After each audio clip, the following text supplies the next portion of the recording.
Just perfect. 75 degrees, a slight breeze, and continued sunny skies. James Hairston will kick off. Reggie Davis, true freshman, about to make his first kickoff return of the year. He did catch a 98-yard pass last week. That was Aaron Murray's 100th career pass touchdown. Hairston for LSU, this will be his 31st kickoff. 20 of them have gone for touchbacks. LSU won the toss and deferred.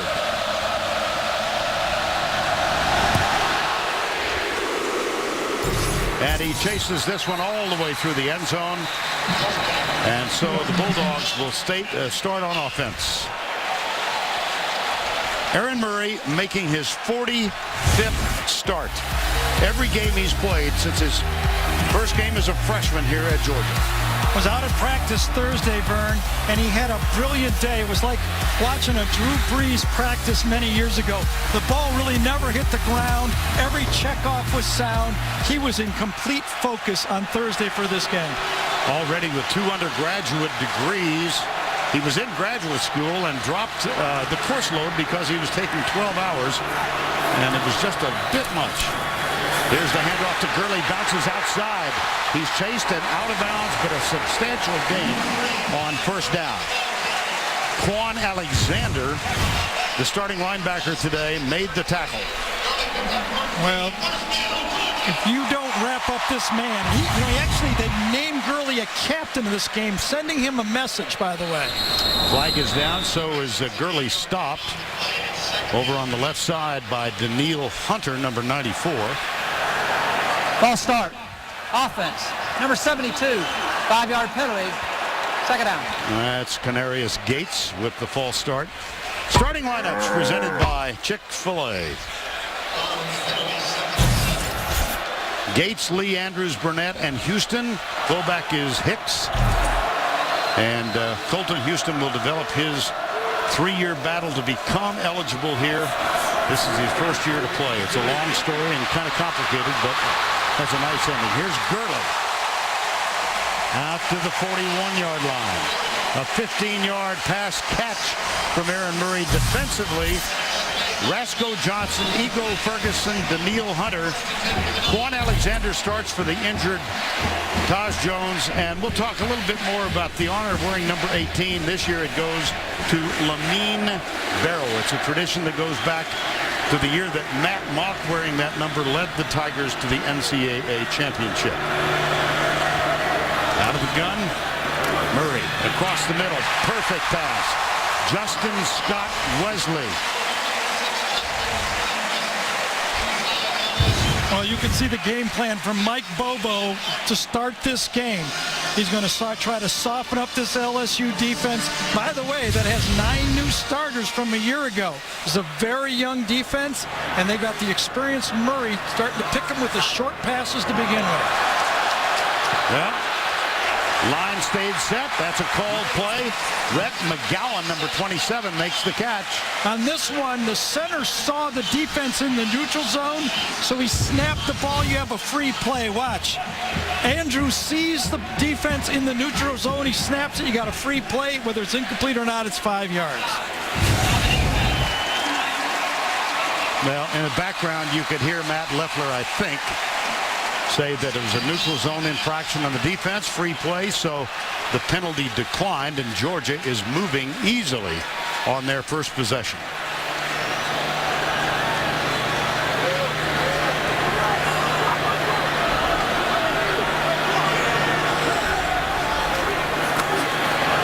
Murray with a lot of time.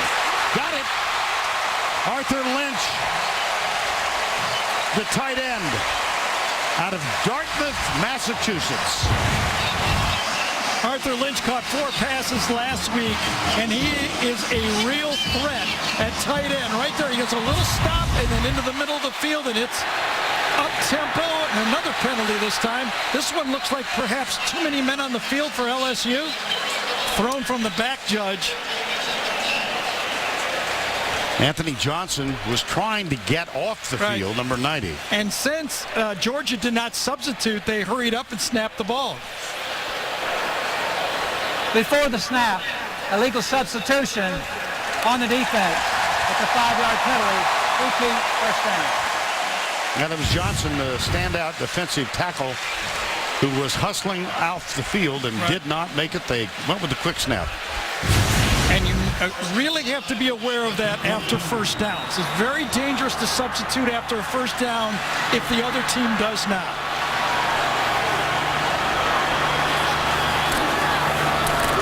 Gurley goes left.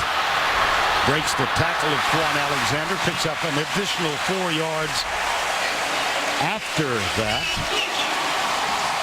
And Les Miles still a placid demeanor. This is the first drive of the game. Gurley really running well early on.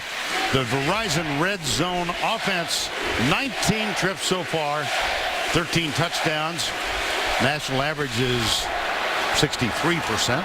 It's a great combination, an experienced quarterback and a loaded tailback. We got the 3 wides to the right side. On first and goal, Gurley. Stiff arm Alexander, who attempted to make the tackle, and Gurley is brought down at the 4. Pound, pound, pound. Play action. Tackle was made by DJ Welter, number 31, the middle linebacker for LSU.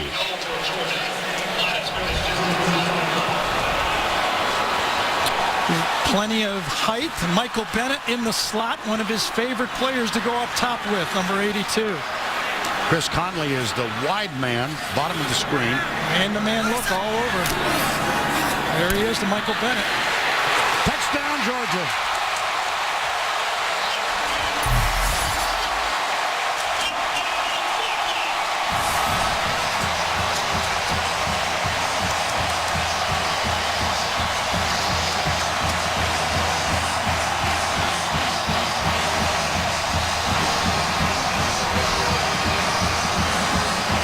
Bennett missed most of last season with a torn ACL.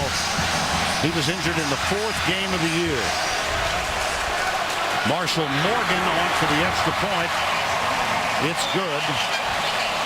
Vern, not only did they have their best tall receiver, and Aaron Murray loves to go to Bennett, but he's got a match against the safety in Craig Lawson. I mean, this is basically checkers. You got your best receiver on a safety, king me.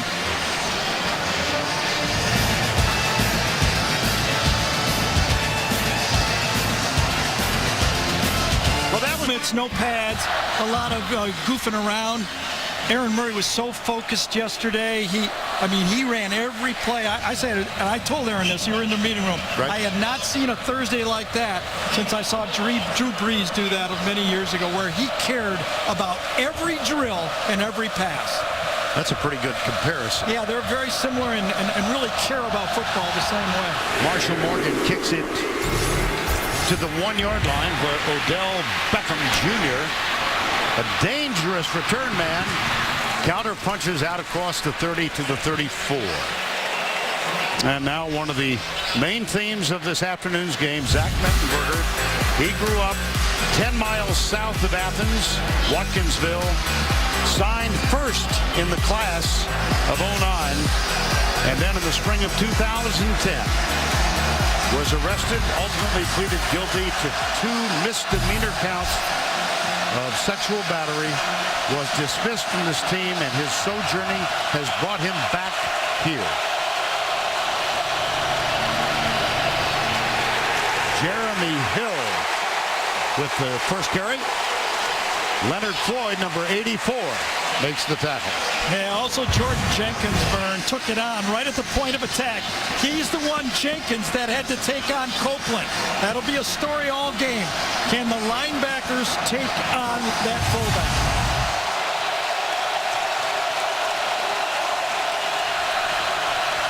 Copeland slotted behind his left tackle.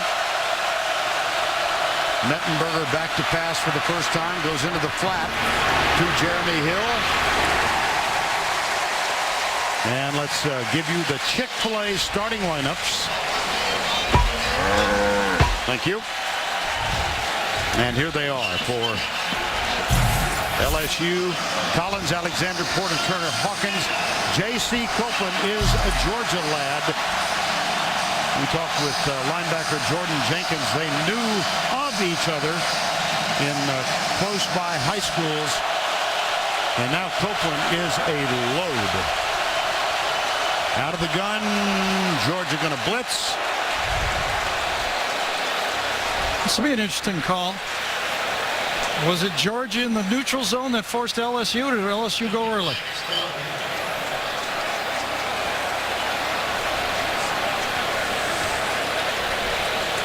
Before the snap, offside on the defense, on the nose guard. That's a 5-yard penalty, third down. I think it was Jordan Jenkins, number 59, that was faking the blitz. He's back here. He comes up and tries to guess the snap count and misses it. Good call.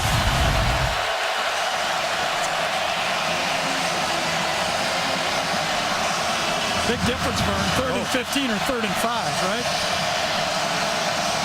Wow. Two wide receivers. Now the tight end comes way wide to the left. Mettenberger got a man. It's Jarvis Landry. That's his 25th catch in 4 games and 1 possession. That's good for a gain of 10. Well, we talked about the youth of the LSU defense. This is not exactly a senior-laden team. 3 true freshmen starting, one of whom is Trey Matthews at a safety position. This time, Hill is cut down. Jeremy Hill's coming off a career-high rushing effort, 184 yards in that rain-drenched win at Tiger Stadium last Saturday night. Second down and 7. And Vern, on this drive for LSU, it's a little different for this season. They were one of 8 teams that hadn't trailed all year. This is the first time that LSU has trailed in the season 2013. Play action. Mettenberger rolling right, being chased by Jenkins, and that one intended for Beckham is tipped away by Damian Swan, number 5.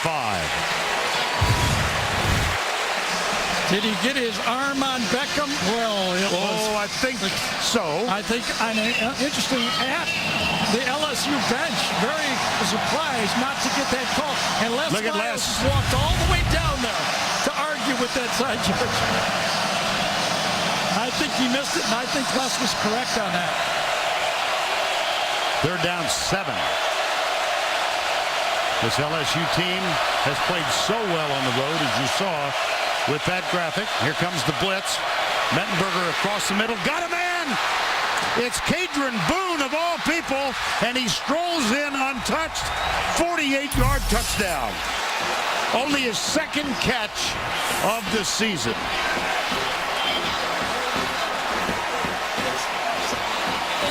So much emphasis on Beckham Jr. and Landry, and here comes Kadron Boone, who is a senior and has played a lot, but not so much a part. Listen, you've got a ex-NFL coach in Cam Cameron who's tutoring the quarterback, Zach Mettenberger, and in this case, Georgia just gave away the coverage. It was way too easy. Colby Delahousse kicks the extra point inside the right upright. Another look. Damian Swan had the coverage, but it was tipped off early right here with the safety coming up way too early. He knew it from the get-go. Bad technique by Swan, taking an outside technique, and real simple. These guys are too good. Even with Mugger coming in there unblocked, he knew he had a touchdown pass the whole way. Now that was impressive. Got it.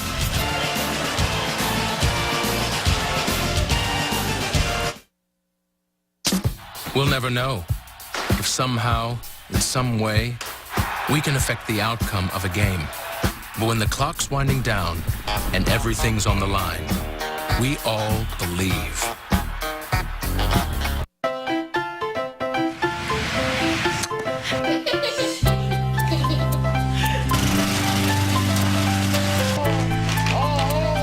Life insurance from New York Life can help your family keep good going. A legacy isn't born. It's built. Not overnight, but over time. It takes things like dedication, hard work, and pride. But more importantly, it takes a team.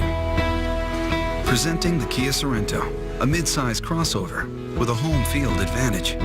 Proudly built in West Point, Georgia. These Super Crunch chicken strips are terrific. Oh, and the Super Crunchy outside has taught me some real important life lessons. Oh, yeah, like what? Like, it's what's on the outside that's important. Nobody says that. Everybody talks about what's on the inside, the tender, juicy inside. No, it's all about appearances. Oh, yeah? But this handsome guy enjoys lunch. Please don't. Try new juicy Super Crunch chicken strips and save room for half-price shakes after 8 p.m. This is how you Sonic. This Monday, Emmy winner Tony Shalhoub returns to TV. That's a ridiculous plan. Or inspired. Ridiculous. Or inspired. We Are Men premieres CBS this Monday. Both teams impressive on their opening possessions offensively. Both quarterbacks impressive in their initial possessions in this game. It's fun football watching this stuff, I tell you. Well-coached players, high-level players. You make a mistake, it's like serving one of those 93-mile fastballs or belt high. The other team is going to hit it. James Hairston will kick off. Reggie Davis, again, the deep back for the Georgia Bulldogs.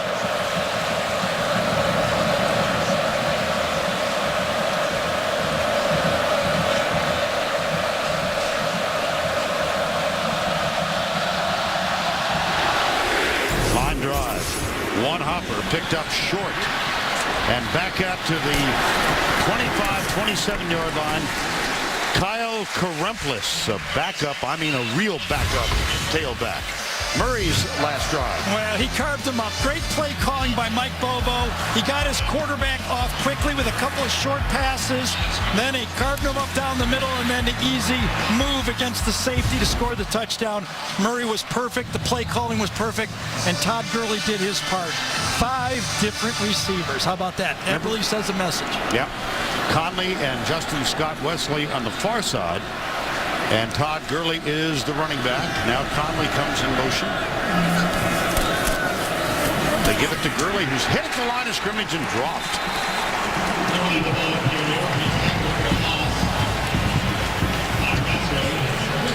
Loss of 3. Penetration on the inside, and that time it was Rasco, number 59, that got inside. A little slow developing play, and against those defensive ends, those quick defensive ends, you have to hold your blocks. Loss of 3, 2nd and 13. A tackle made by Jamarie Rasco. 2nd, 13.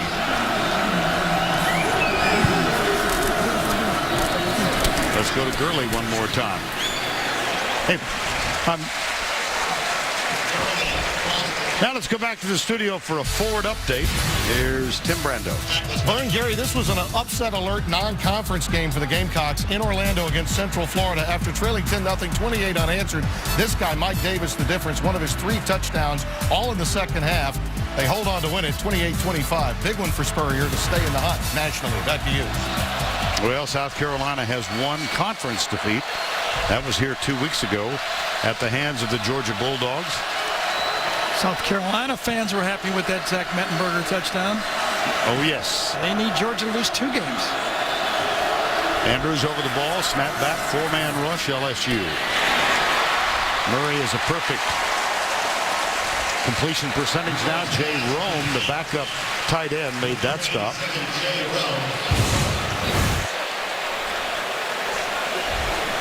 Rome, Lynch. I'll tell you, the run by Gurley on long yardage, he fell forward where you could throw a short play like that. Now the question is, did the ball come out? Will it be reviewed, or will Georgia try to get a quick snap here? Well, they do get a first down.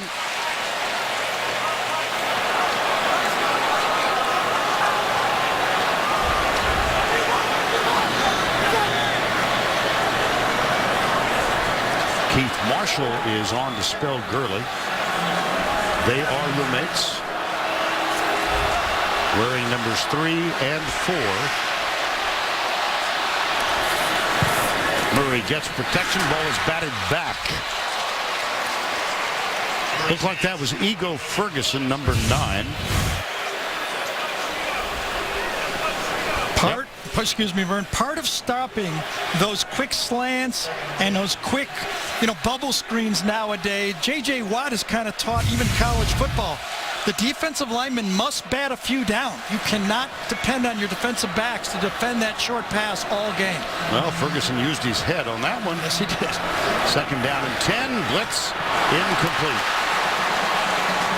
That was behind J. Rome. And it's 3rd and 10. Micah Eugene defending. Number 34.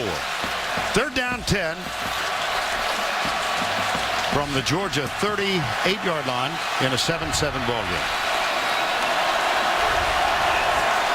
3 down now. Anthony Johnson is the nose. Georgia with 3 wide to the left side and 1 bottom of the screen.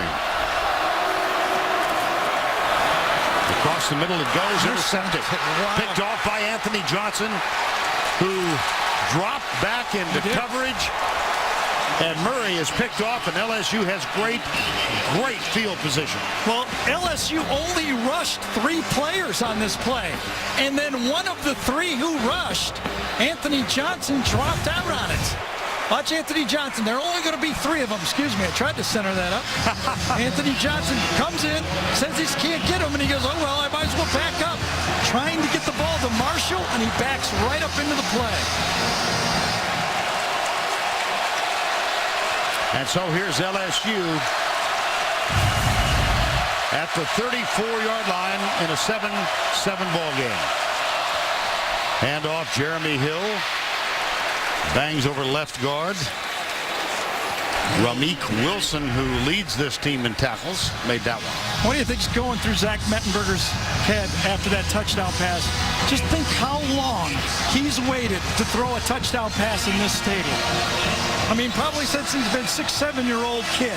He saw his first game here as a 7-year-old, and I think most of you know, but if you're a casual college football fan, perhaps you don't. His mom, Tammy, has worked in the Georgia athletic department for 14 years. Here's Mettenberger, rolls out, finds Jeremy Hill. He's tough to bring down. Well, from 09, here is the Georgia team photo. Aaron Murray, Zach Mettenberger. Mettenberger signed first out of Oconee High School, and then Murray from Tampa signed second. They were actually roommates for 1 semester, along with offensive guard Dallas Lee. Let's see what Cam Cameron, has in the red zone to solve some problems for LSU. He's got Jeremy Hill, but that's a nice piece of defensive work. And he's knocked out of bounds by Josh Harvey Clemens, number 25. Mern, last year, one of the bugaboos for LSU was their red zone touchdowns. Last year, there were 27 for 53 opportunities in the red zone, 51%. To give you an example, Alabama was 74% touchdowns. Georgia was 72%. 51% won't cut it to win a championship. Well, that is one reason Cam Cameron was brought in his first year as the athletic director, as the offensive coordinator, beg your pardon, for Les Miles. Mettenberger. Beautiful route. Jarvis Landry broke 1 tackle. Can't break the second, but he's inside the 5. You're not allowed to do the Deacon Jones head swat at defensive end, but he sure did do it at wide receiver. Damian Swann had no chance, and these 2 physical wide receivers for LSU, they're NFL-ish. The rise in red zone numbers for LSU. Nice play. Josh Harvey Clemens cut through, wasn't blocked, and brought down Jeremy Hill. Harvey Clemens reads this ball, play quickly, knifes in, accelerates. You just make it bounce out. Give credit to that defensive line forcing Hill out of his primary hole on that play. Second and goal from the 5.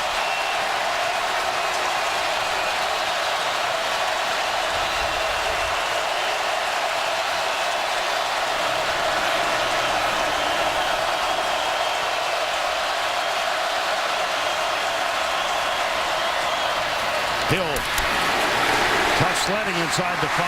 Nice piece of defensive work again. Josh Harvey Clemens, and Hill is stopped short. Well, you can see that the LSU coaching staff believes they can run the ball inside on Georgia. So far, they have not been able to do it. On third down, they're coming in with the receivers, though, aren't they? Yes. Third and goal. Latter moments, opening quarter. Landry, Boone, and Beckham are the 3 wides. This is Travis Dixon right here, a tight end lining up wide. That forces a linebacker to go out with him. Rameek Wilson has out there with Dixon. Mettenberger, no pressure. Touchdown! Cadron Boone's second of the ball game.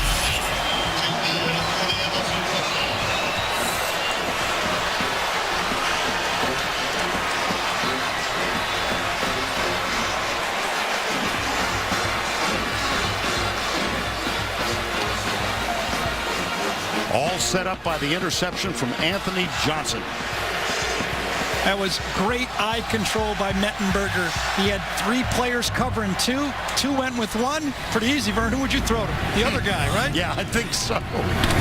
Here's Delahousie on for the extra point. That had a little slice to it, didn't it? Yes, it did. To declare the formation, they sent the tight end wide and got a linebacker out. Now he's got these 2 defenders inside on Landry. If both of them go with Landry, he'll throw to the next one. They both go, throw to the next one. Beautiful job. Beautiful read.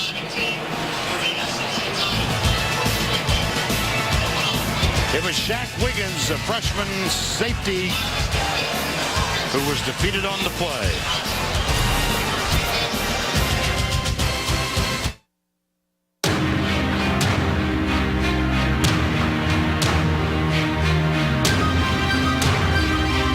This game, let's take a look at our Home Depot tools for success. His first touchdown toss. Vern, great coaches take a gray area and make it black and white. Watch Cam Cameron and Zach's use of the silent snap count declaring the blitz. Watch when he lifts his leg, that declares the blitz. He reads it. He knows it's coming in his mind now. He knows he's got the bottom of the screen one-on-one. Even with an unblocked player, he knows exactly where that ball. Now, down on the goal line, read your keys. Take the linebacker out with a tight end. 2 guys inside, 3-on-2. Who takes 1 guy, 2-on-1? Somebody's got to be the other guy. That is good coaching. You take a guy with a lot of talent and you teach him, take the gray out of it. A lot of people can do what Zach can do, but imagine him. Les told Tracy, all he has to do is do his job. Nice job. So far, I think, and Cam Cameron in his first year as offensive coordinator told us last night he's given too much credit for Mettenberger's fantastic start to this year, but it's hard to ignore that coming into this game, the 5th game 2 years ago, here comes the kick. Mettenberger had thrown 4 touchdowns, 2 interceptions. Here is Reggie Davis, and he's down at the 20-yard line with the 2 touchdowns. He's 12 touchdowns, 1 interception. See more of today's game with the All-22 camera angle exclusively on CBSSports.com. Watch the action now live at CBSSports.com/SEC. Now, if you're a Florida fan, you're saying, okay, since the Florida win 2 years ago in 2011, we have been on fire at home scoring points. They've averaged since that game 45-17, scoring more than 40 points all but 2 games. So they should be able to get points and score points. Well, they've got Gurley at tailback, and he's pretty good. Speaking of Georgia, Craig Loston. That's a gain of 24. This time, Theus is in there, number 71, replacing Colson Houston, number 75. They're going to shift around, keep their guys very fresh in this football game. Long game. First down 10. 2.5 to go in the opening quarter. Nice. Murray finds Michael Bennett again. Bennett coming back from an injured knee last year in surgery, missed the last half of last year. You can tell that he is the guy that Aaron Murray feels comfortable with throwing that ball in the middle of coverages.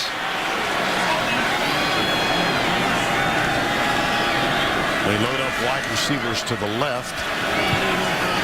And they come right with the run. Well, he is a man. Now let's go back to the studio for a Ford update. Here's Tim. Fellas, we talked about this being Separation Saturday. Number 11, Oklahoma State, really sort of carrying the banner for the Big 12 against West Virginia, a team that lost 37-0 last week to Maryland. Here's J.W. Walsh. He's picked off by Darwin Cook. Dana Holgerson's team rebounds and wins. Back to you. All right, Tim, it's 14-7 here. The key play, an Anthony Johnson interception of an Aaron Murray pass. That set up LSU short yardage, and Mettenberger threw his second TD to break a tie. Keith Marshall this time. Now, if he gets into the secondary, watch out. He's gone. He's got great speed. Marshall is a member of the Georgia track team. He's gotten bigger, been nicked a little bit this year, but he's getting healthy. And you're right, he gets to the second level, they're changing the scoreboard. Well, Gurley gets a breather. Marshall, his roommate, both highly recruited athletes. Here's Bennett getting in the slot, top of the screen. Play action. Murray goes deep. Got a man open. Chris Conley. Touchdown Bulldogs. Oh, man.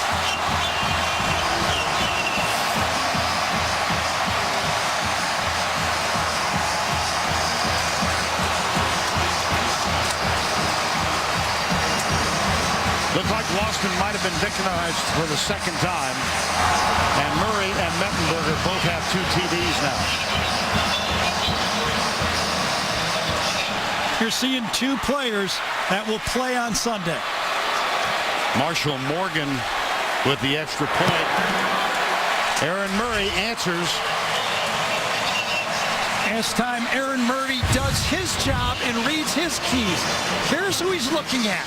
Whichever guy he goes with, if he goes with the slot, he'll take this guy. I think they switch out here, but you know what I mean. The inside guy and the outside guy. Bennett comes inside. He watches the inside safety. He collapses. Go to the next guy. And Connolly makes the catch. Chris Conley. The touchdown pass, beautifully thrown from Murray. Nice piece at the end of the end zone. Telling us that, Mettenberger was a little ganglier at that time, not ready. Aaron Murray would have played, but he had a sore arm. Right. Was not ready to play, so they went the whole year with Joe Cox. And that's the reason that Murray's playing this year, because they didn't burn the red shirt in 09.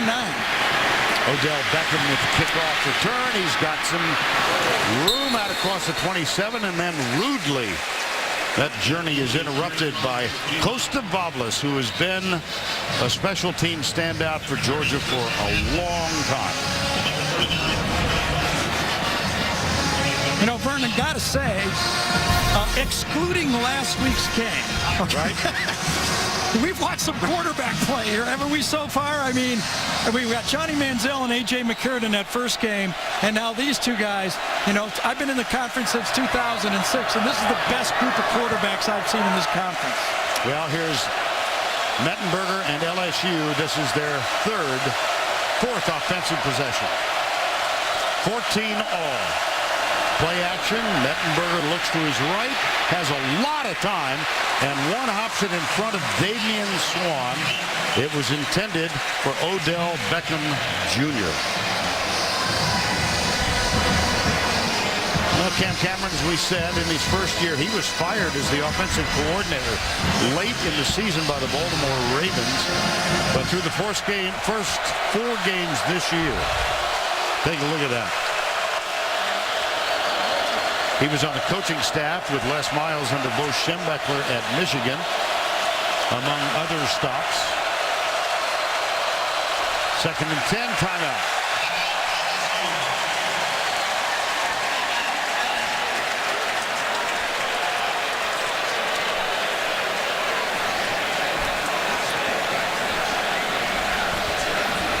4th. 14-14. Jarvis Landry, Odell Beckham, top of the screen. Travis Dixon is the tight end. Now he comes to the near side next to Lyle Collins. Motion, and let's see. Trey Turner jumped. Was he induced? Yeah, he started a little late, though. Let's see if he gets away with this. It's like he had a second thought to move. Like, you're right. Right? Let's see if he gets away with it. Oh, this is my chance. Before the snap. False start. Offense. Yeah, he didn't see. It's a 5-yard penalty. Second down. It has to be a natural reaction to the movement. Inside, I think it's 93. Mays moves, and then Bailey moves, but Turner doesn't move naturally. He kind of forced it. Loss of 5.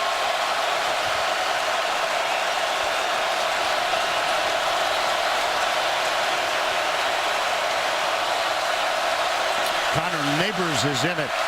Fullback, that's Neighbors coming bottom of the screen. Mettenberger across the middle, great. Jeremy Hill, wow. Jeez. I mean, this, I hate to say it, I mean, it's almost unfair. I mean, right now, Cam Cameron is grabbing plays from the Baltimore Ravens. Shift the fullback out against the deep zone. See the 2 deep safeties. Drop it off to the running back. And Ray Rice, I mean, Jeremy Hill takes that ball and goes for it. Well, Trey Matthews made the mistake of tackling air. There's Cam Cameron in the middle of the screen. Brilliant play calling. Both he and Bobo are on their games with their quarterbacks. Hill, cut back. And tackled. Well, we've talked a lot about Mettenberger's issues.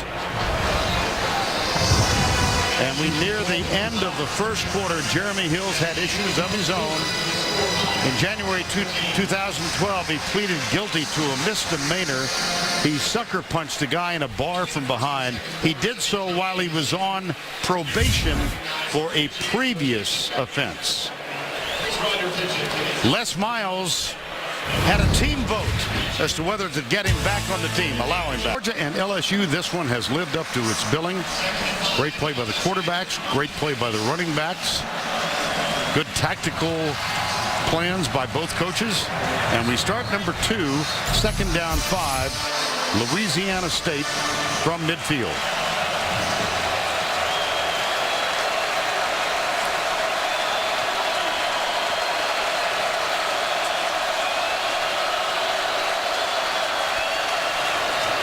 No. Oh, brother. My gosh. Well, with the exception of that play, we've seen a lot of offense today. Seems to me, Gary, we've come a long way since LSU 9, Alabama 6 2 years ago. Right. How do you explain the profusion of points in the SEC this year? Well, I just think better play and more coaches dedicated to offense, but experience at quarterback like this game. I mean, you got 2 NFL quarterbacks, 4 NFL receivers, coaches who believe in their quarterback and are willing to call the plays. I mean, it's a perfect storm. And then top that off, the 2 defenses, last year they had 15 players combined drafted in the NFL. Exactly. 3rd down. Blitz up the middle. Same play. Yes. Terrence McGee spelling Jeremy Hill at running back. He bore the brunt of the first tackle, and then this one because of the blitz. Yeah, it was Leonard Floyd that put the pressure on and forced that ball out before he wanted to.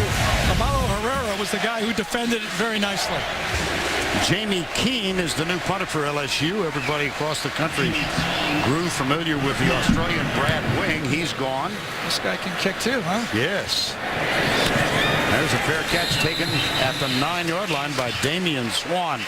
This LSU team is allowing 1.2 yards per punt return.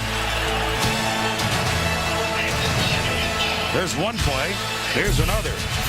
Nice. Herrera. I'm Coach. It's my job to make you a better college football fan.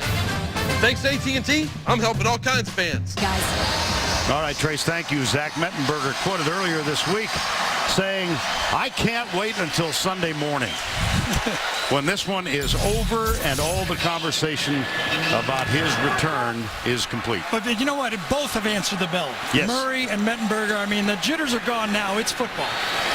Out of the spread with Keith Marshall at his side. Murray will take the snap. Looks deep left side. Way downfield. Has a man. Oh, incomplete. It was Justin Scott Wesley. Jalen Collins, number 32, was a half step behind. Well, that's a throw you cannot make any better. It would have been a tough catch, and you can see Collins got his arm on his right bicep just before the ball was caught, and you got to understand that ball not being caught by Scott Wesley. They'll go up the middle.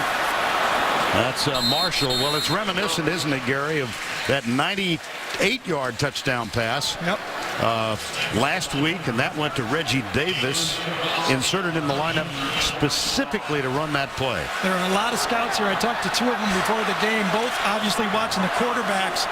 That was a beautiful deep ball by Murray.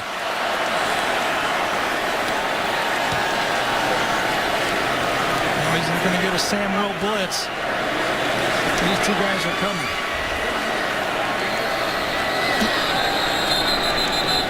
LSU took a timeout. I think John Chavis knew that the coverage was blown there, and he might have told Les to call timeout. It's an important third down play, and he didn't want to do it when the offense knew the defense.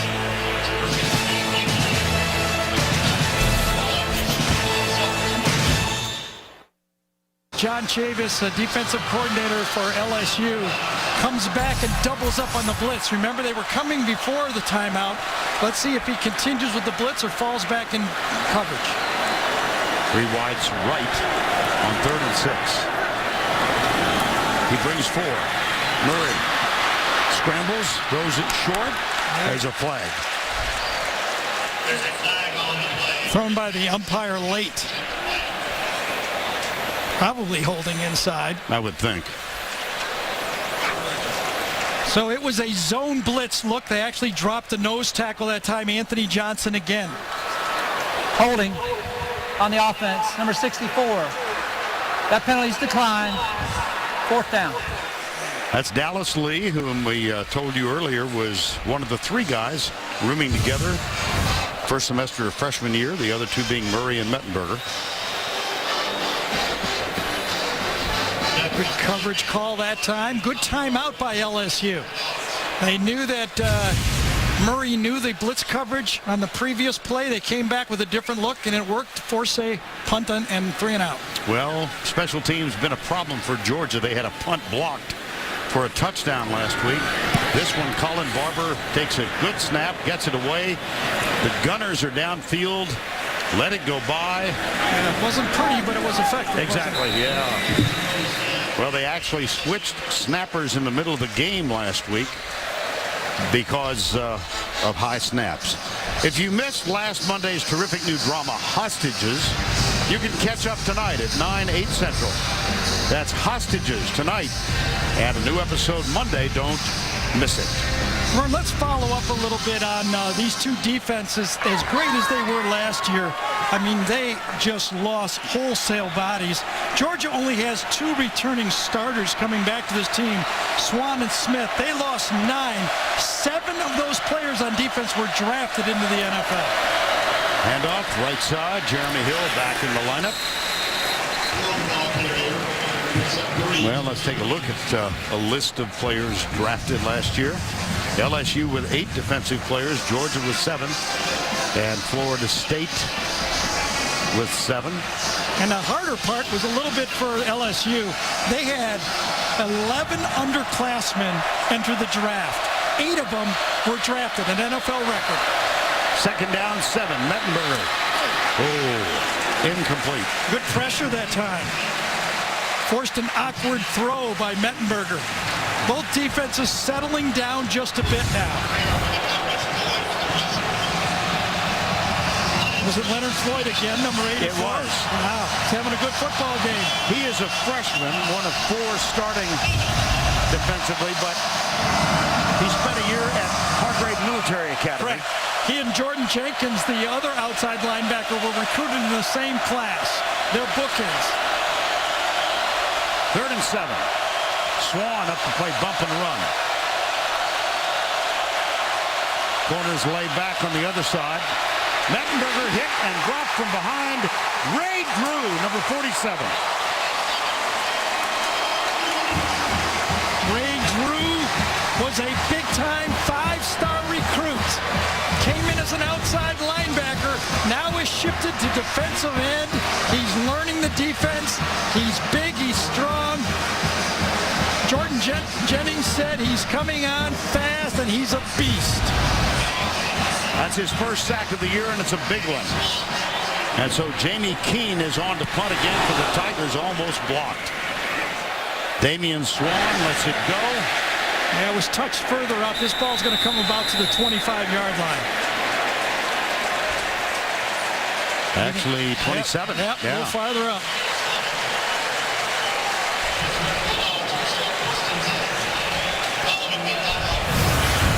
Ray Drew is a licensed minister.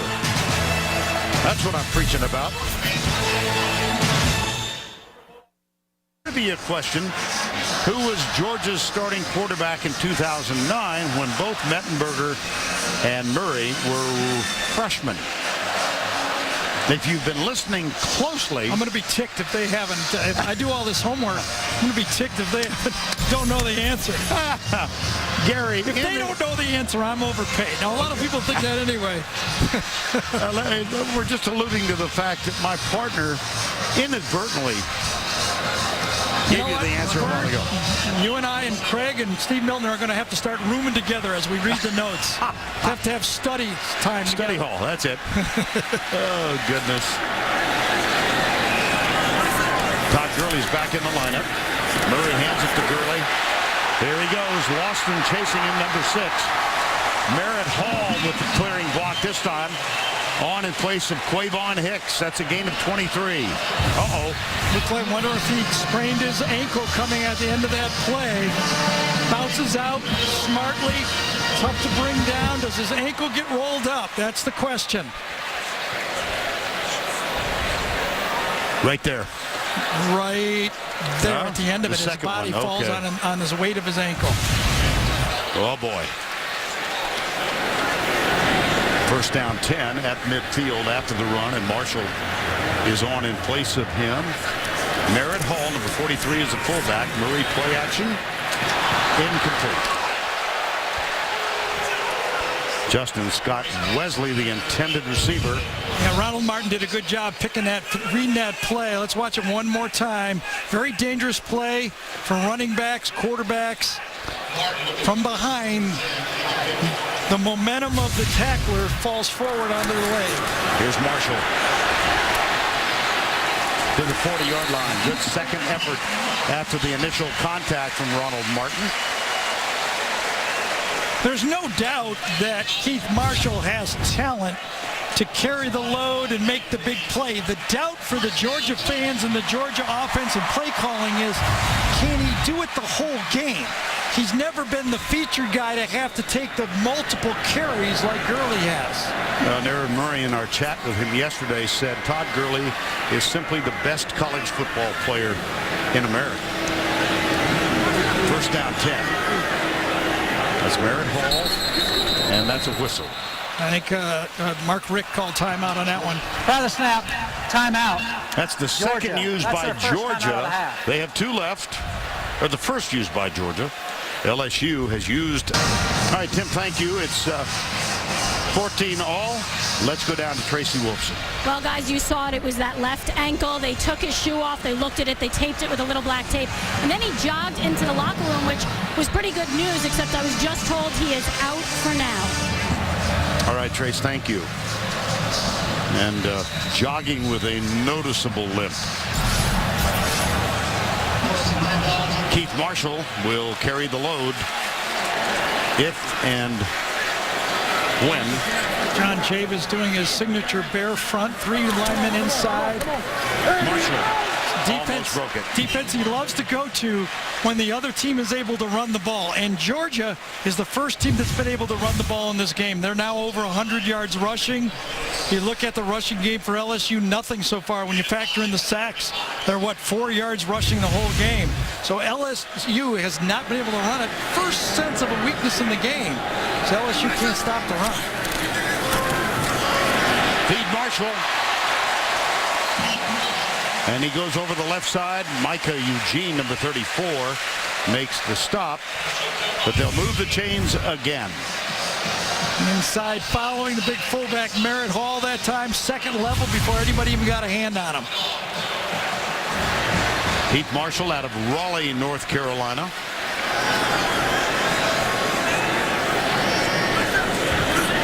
They're going to come left with a toss. Merritt Hall gets a great block.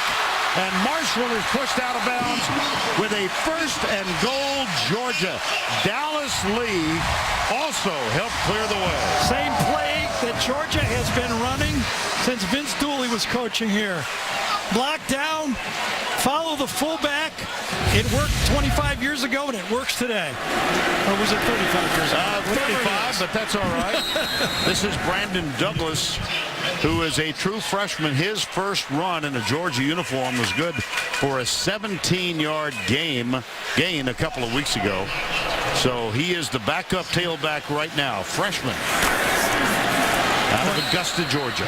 Georgia has tried to hurry the snap twice. Now, they caught LSU once with a penalty, but it seemed the other 2 times they really caught themselves. They weren't ready to block, and they hurried up and got nothing out of it. Now they're 3rd and long.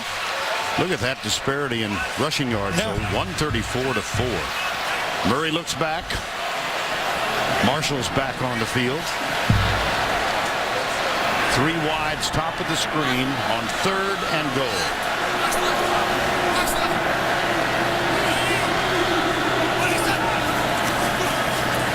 Murray into the end zone, diving try, incomplete.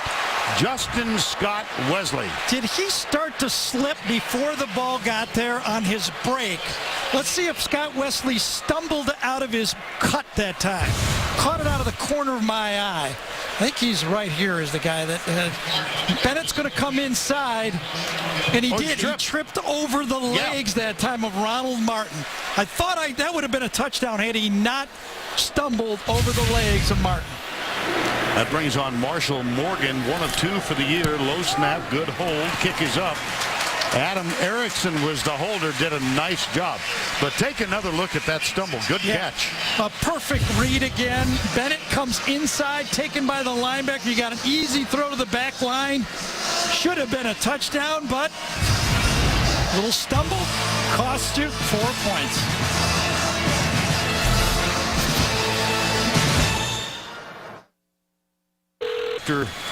Stedman v. Sanford. It was his idea to construct the stadium. It was also his idea to install the hedges. Did you study all that last night? No, I missed that one. Okay. I was stuck in traffic trying to see the LSU coaches come. Gary gave one for the team last night. He wanted to talk personally to Cam Cameron. Whoa, nice catch. Yeah, it was. Odell Beckham. Yeah. Well, let's go back to the sequence for Georgia. You know, when you do this hurry up, Vern, you got to be good at it. Georgia tries to sneak it in here on 2nd down. You can see Aaron Murray. He sees the signal, hurries his team up, and tries to go quickly to snap the ball. But his offensive line and Merritt Hall, number 43, bust their blocks. Merritt Hall blocks nobody on the play, and they basically gave it down away. You know, live by the sword, die by the sword. Sometimes you trick them. That play, Georgia tricked themselves. And so the Tigers have it back.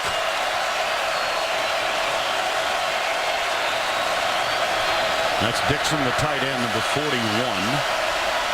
And this is Hill, number 33. And again, that's the 11th rush. This is Josh Harvey Clemens, who makes the tackle, and Hill got touchdowns on their first 2 possessions. Big play on the second possession was the interception by Anthony Johnson, the defensive nose tackle. I can tell you that LSU and Les Miles is very surprised they're not successfully running the ball against Georgia. It's a team that's given up a lot of rushing yards to these high-level teams in the past 4 or 5 games. Alabama, Clemson, South Carolina. Today, they are standing tough. Connor Neighbors is the fullback. Mettenberger drops straight back, has time, and a wide open receiver, Odell Beckham Jr. Josh Clemens. Well, first thing he got, a very clean pocket. Look at that room to step into the throw. Beckham just schooled Swain on the play. Beckham's basically an NFL receiver playing college ball. I mean, we saw him. I mean, his famous play with us with that 89-yard punt return that he had in that game against Ole Miss. Remember that in the fourth quarter? I do indeed. Jarvis Landry and Beckham both on the bottom part of the screen. Dixon now comes to join them. They'll hand it off to Hill. And again, it's a modest game. Yeah, but positive yards. They're starting to turn the corner in LSU's game plan right now.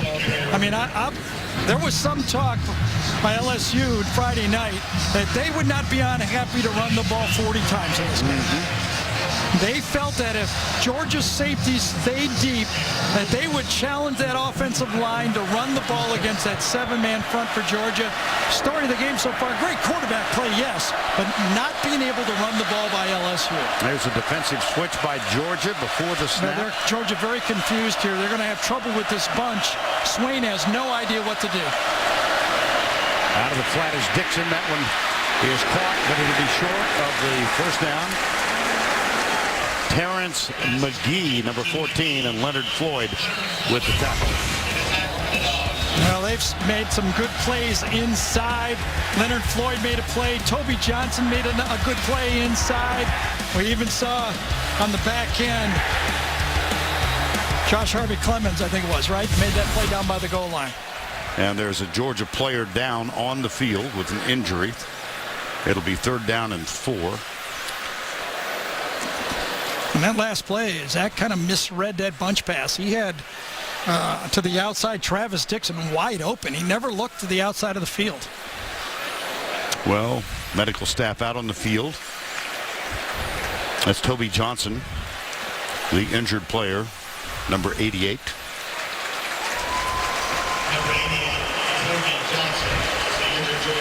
There are 2 88s, a lot of duplicate numbers on both these teams. And the other 88 is the starting tight end, Arthur Lynch. Comes from the southern part of Atlanta, College Park.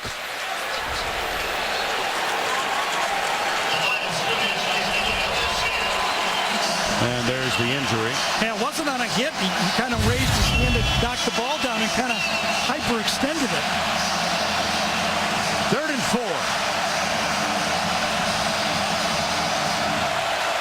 Hill and McGee are on either side of the quarterback, and LSU has used.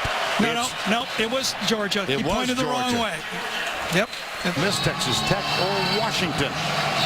Log on to Facebook at CBS. Don't you wonder?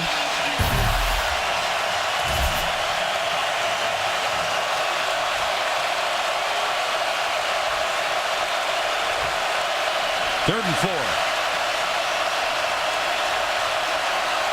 5 wide. Stunts defensively. Mettenberger across the middle, caught, first down. Odell Beckham Jr. Well, we saw this firsthand when Zach Mettenberger basically turned his career around. That time he threw in traffic. He was getting rushed inside by Ray Drew that time. Alabama fans remember him making those 3rd down throws courageously, just like that. And that's a first down at the 34-yard line. Alfred Blue makes his first appearance in the ball game. They fake the ball to him. Mettenberger caught and dropped. 2nd sack of the first half. Chris Mays, number 93. Vern, we talked about Aaron Murray's turning point a bit against Florida. This was the game that Zach Mettenberger won Les Miles over, he won his teammates over, and he won the LSU fan base over. After that day, everybody knew they had a quarterback. Loss of 3 on that one, but you see his numbers. He's been sacked twice. Mettenberger has Neighbors at fullback. See what Georgia does here. They'll try and protect the middle, and Alfred Blue is caught and dropped after a moderate gain. 4:35 to go. Well, we've tried to document the journey that brought Zach Mettenberger back to this stadium in which he aspired to play as a youngster. After being dismissed here, he spent 1 year at Butler Community College in El Dorado, Kansas. And then went to LSU. Didn't play his first year at LSU much at all. Jordan Jefferson and Lee were the quarterbacks, but last year came into his own.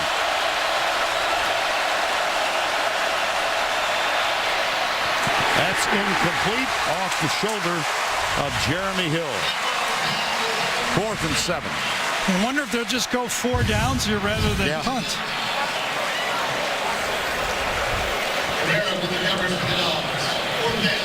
Ball a bit high, ball a bit quick. It'll be about a 48-yard field goal from here.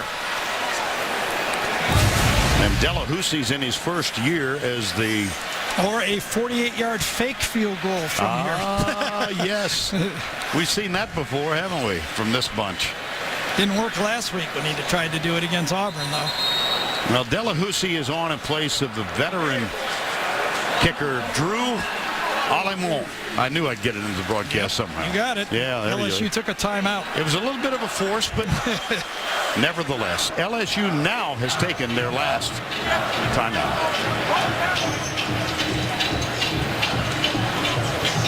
Well, there was a sad moment earlier this week for all Georgia fans and indeed the Bulldog football team. Paul Oliver, former cornerback here, committed suicide with a self-inflicted gunshot wound earlier in the week. Paul Oliver was 29 years of age, left a wife and 2 children, a mother and 2 brothers. Very tragic. He went on after he had some academic difficulties. You see the decal being worn by Georgia, and played with the San Diego Chargers for a couple of years. Paul Oliver, 29 years of age. They are going to bring on Delahoussie. Now, he's kicked 4 this year, but they have been from 23, 28, 23, and 25 yards. Now, Frugier, the holder, has an injured knee, so I don't think we're going to see him up on a fake. 48 yards. Snap is very good. The kick is on the way, and it is good. How about that? To watch Les with his patented hand clap, and we have a tie game back here on the field to play these last 3 or 4 minutes, or will they hold them to the second half, or will he even be able to play at all? Well, he is back and still limping. Doesn't look like he's going to play. And you could always see already the ramifications. Brendan Douglas is carrying the ball instead of Keith Marshall in that situation as a sub.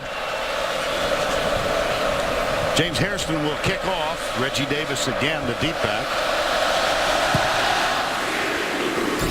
Davis moves over. He's 3 yards into the end zone. He will bring it out. He's got blazing speed if he gets open, but he does not, and does not get back to the 20. Well, Gurley gingerly favoring that ankle. Yeah. He's got 92 yards of rushing there, 10 yards of carry in this game. Interesting, excuse me, I'm sorry, Marshall in the game? Yeah. Interesting play calling here from Mark Rick and Mike Bobo. Do they throw a lot, try to get points on the board? Do they run out the clock? Remember, LSU gets it to start the second half.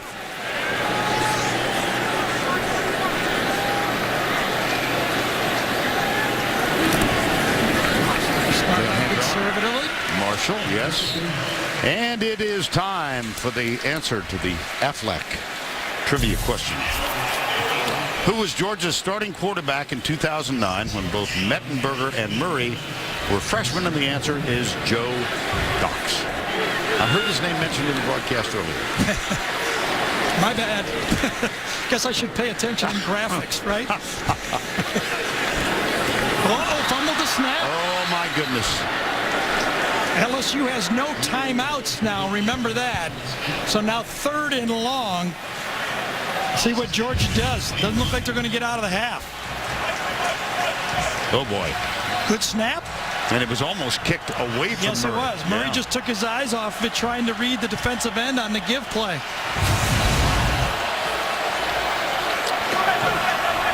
Georgia yet to convert on 3rd down. They've got a 3rd and 7 here.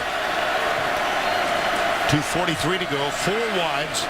2 on either side. Big play here for Aaron Murray. 4-man rush for LSU.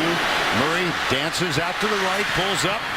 He's got the first down at the 30-yard line. The catch made by Chris Conley. And that's one of those across-the-grain throws that if you make it work, you're a hero.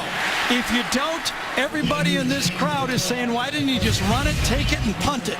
It takes some guts to play quarterback sometimes because you know the ramifications of a mistake right there. Big play by Murray out of the pocket.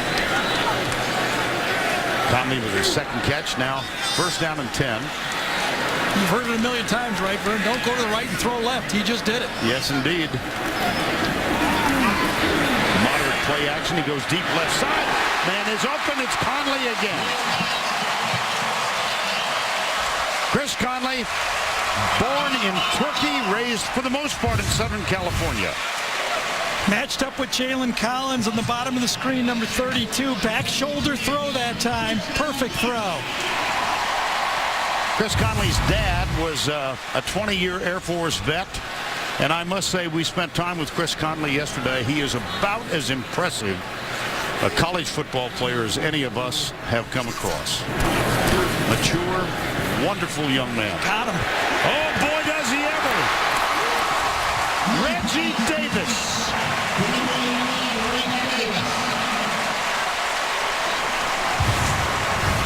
Really don't know what was happening here.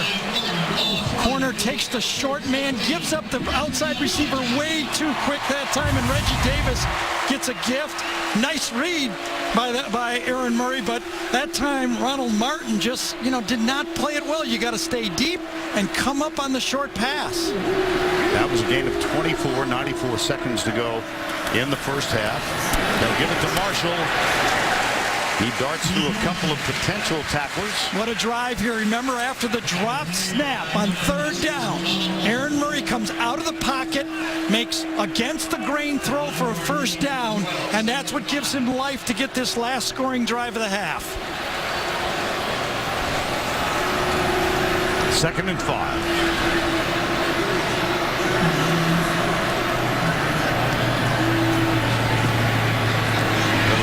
Fake into the end zone. Incomplete, intended for Justin Scott Wesley. That end zone crowd thought a flag should have been thrown. That was Corey Thompson, number 12. I just thought that Wesley misjudged the ball. Does he stop? No, the ball was behind him. You're right. The ball was poorly thrown. If that ball would have been in front of him, it would have been a touchdown.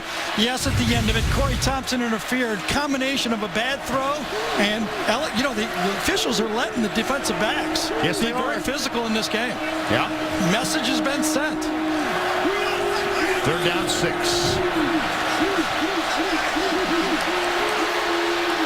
3 to the left. Blitz. Murray into the end zone. Incomplete. This time there is a flag. Have Jalen Mills that time. Basically the same play. Nobody deep in that end of the field, and not going to get away with 2 of them that time.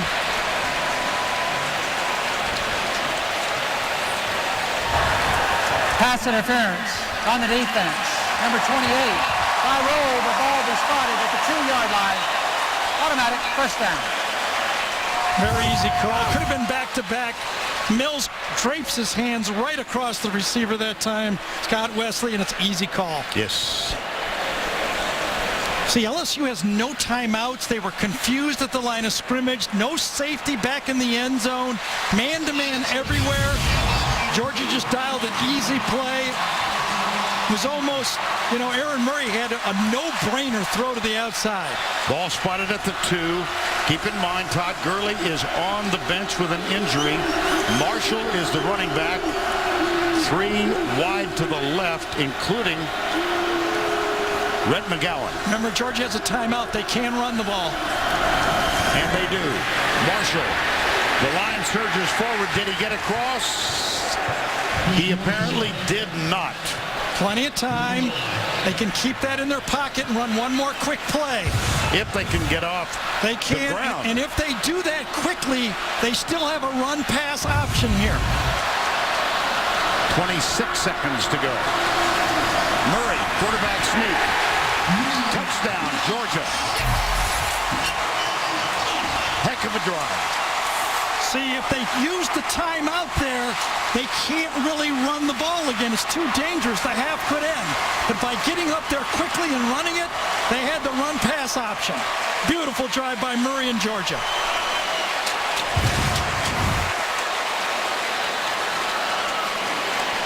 Big John Theus did a nice job, number 71 that time. John Theus, Marshall Morgan on for the extra point.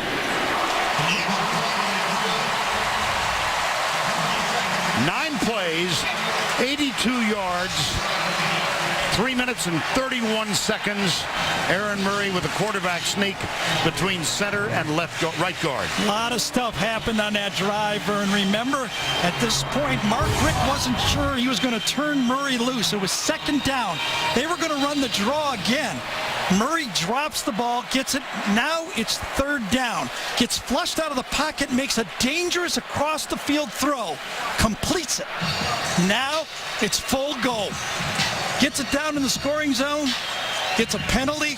Probably could have been back-to-back penalties. And then smartly save their timeout so they can run the ball back-to-back for the touchdown.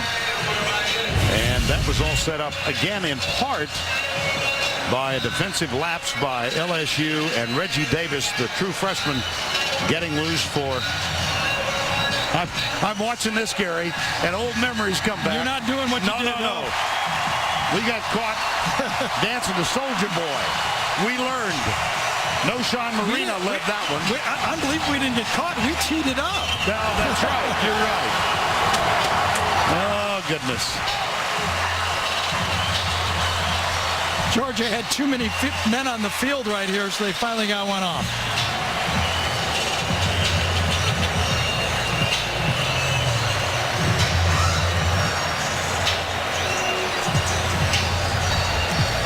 Remember we said early after LSU scored, then made it 14-7. Georgia's been known to score a lot of points around here. Yeah. 12 out of the last 14 games, or 10 out of the last 12 games, they've scored over 40 points at home.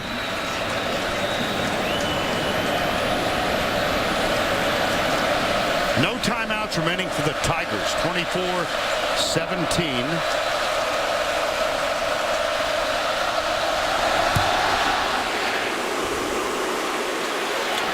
Odell Beckham Jr. has a chance to bring it back. Oh, that close to breaking a huge one. Only CBS has the #1 news show on television. See why 15 million viewers are laughing with Robin Williams and the Crazy Ones Thursday at 9, 8 Central on America's most watched network.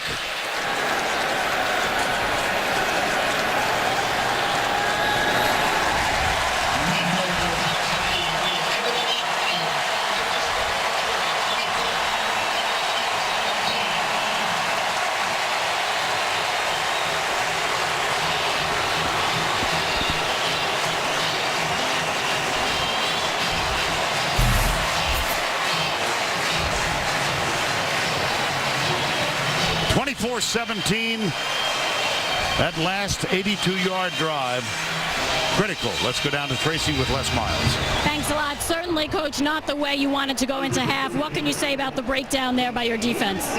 Well, we got to tackle those backs. They're really catching us a little bit in tempo. They're catching us not ready. We got to make sure that we get our calls in quickly and get ready to play. If we do that, we'll tackle well.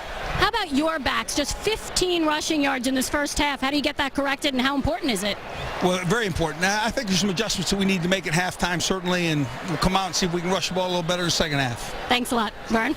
All right, Tracy, thank you. That's the end of the first half. Our score 24-7. Well, he'll provide a little enthusiasm for his teammates. Remember, LSU won the toss and deferred, so they do get the ball to start the third quarter. Marshall Morgan kicks it off. And Beckham thought about it and then decided to pull up 2 yards short, so it'll be a touchback. Thoughts on the first half? 13 yards rushing for LSU. Come on, not going to do it. I mean, they need to help Zach a lot more than that at quarterback. We talked about that this game, both coaches believe this league is won by winning the line of scrimmage. Georgia has won the line of scrimmage with their defense and their offensive lines. They play better football. Defense? Yeah, I'm surprised. I think LSU's shocked. You know, usually we have a lot of shots of J.C. Copeland, the fullback, hitting guys. We haven't had one play like that in this football game. Well, they do line up in the I to start the second half. And Copeland is the fullback. Mettenberger goes deep left side. Nice defensive play out there. Wow. That's the freshman Brandon Langley. Timed it out right, and that was, that time, a perfect play to the outside, and that's how you play defense. Langley, one of 3 true freshmen starting defensively from suburban Atlanta, the city of Marietta, Georgia. See the stats on Mettenberger, 10 of 16. I mean, it's going to be tough. Zach Mettenberger, is it going to be up to him to do the whole game on his back? They will run the draw this time. Up the middle, big hole, and Hill gallops for 11 yards and a first down. Let's take a look, Gary, at first half trends. Well, you know, there's been a little bit of pressure on Zach Mettenberger. He's done some nice plays. Aaron Murray had that great last drive to finish off the first half.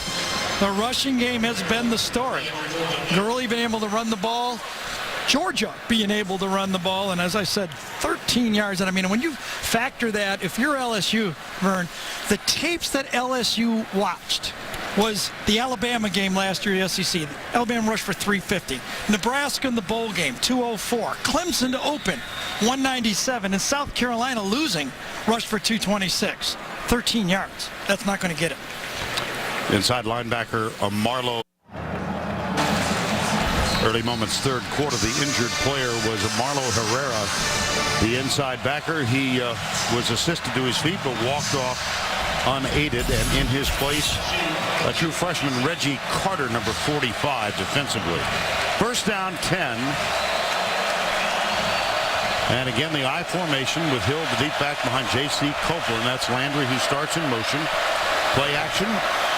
Good blocking up front, and the crossing pattern from Landry, spins and is tackled. Reggie Carter made the tackle. Play action pass. They started with a play action pass to throw the hook route, and that time they tried to get Landry in the game. He's been very quiet in the game so far. They'll go to Hill again, and again he is stopped. Well, this is Chris Mays, number 93. And it's not like Cam Cameron and Les aren't attempting to run the football. I mean, if you look at the play selection, I mean, you can see it. LSU, 17 run, 17 pass. They're just not getting it blocked. You have to give Georgia credit for that. Well, defensive coordinator Todd Grantham chatting with us yesterday talked about last year they had 29 scholarship players on defense, and then so many of them were drafted and went early to the NFL. 3rd and 1. Option, pitch, Hill, first down plus. He's across gets the 40 before he's knocked out of bounds with an LSU first down. And that time, Zach Mettenberger did what you have to do. Just draw that defensive end. You know they didn't want Mettenberger running it. Just pitch it out there and follow number 44. Can LSU get big J.C. Copeland involved in the football game? If they do, that means they're going to be able to run the ball a little bit and then slide him out in the flat and throw it to him. Georgia showing blitz. There's the change from Mettenberger.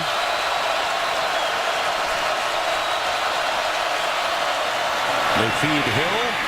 Breaks a tackle at the line of scrimmage and is inside the 35-yard line.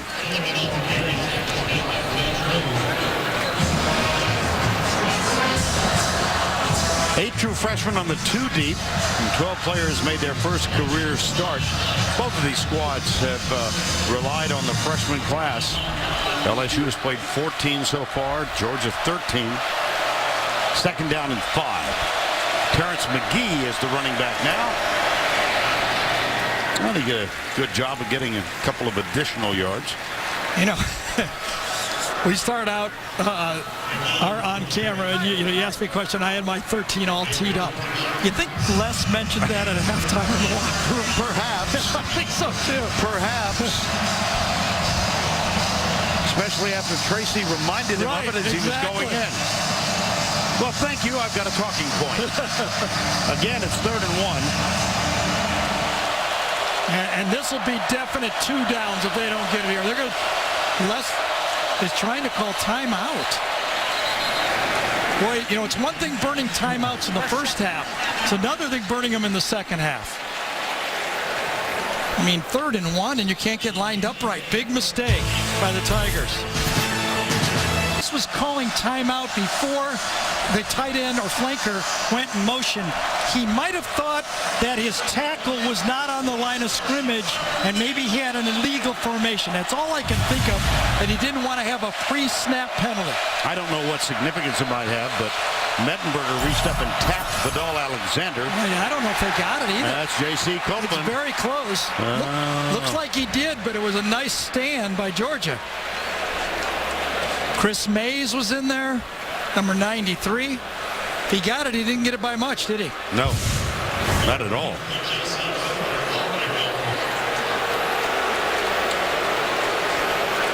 It was Mays that actually got it. He got the first down, but it was close.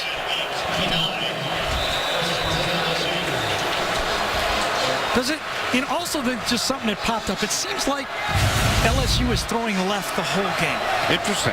Dumping it left. I wonder, you know, they have both receivers right now, but let's see if they do something. It's been a left-handed passing game. They'll get it off. McGee, Alfred Blue, beg your pardon.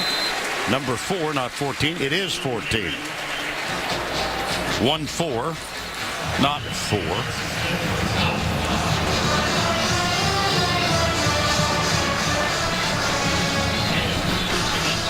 And Copeland is down.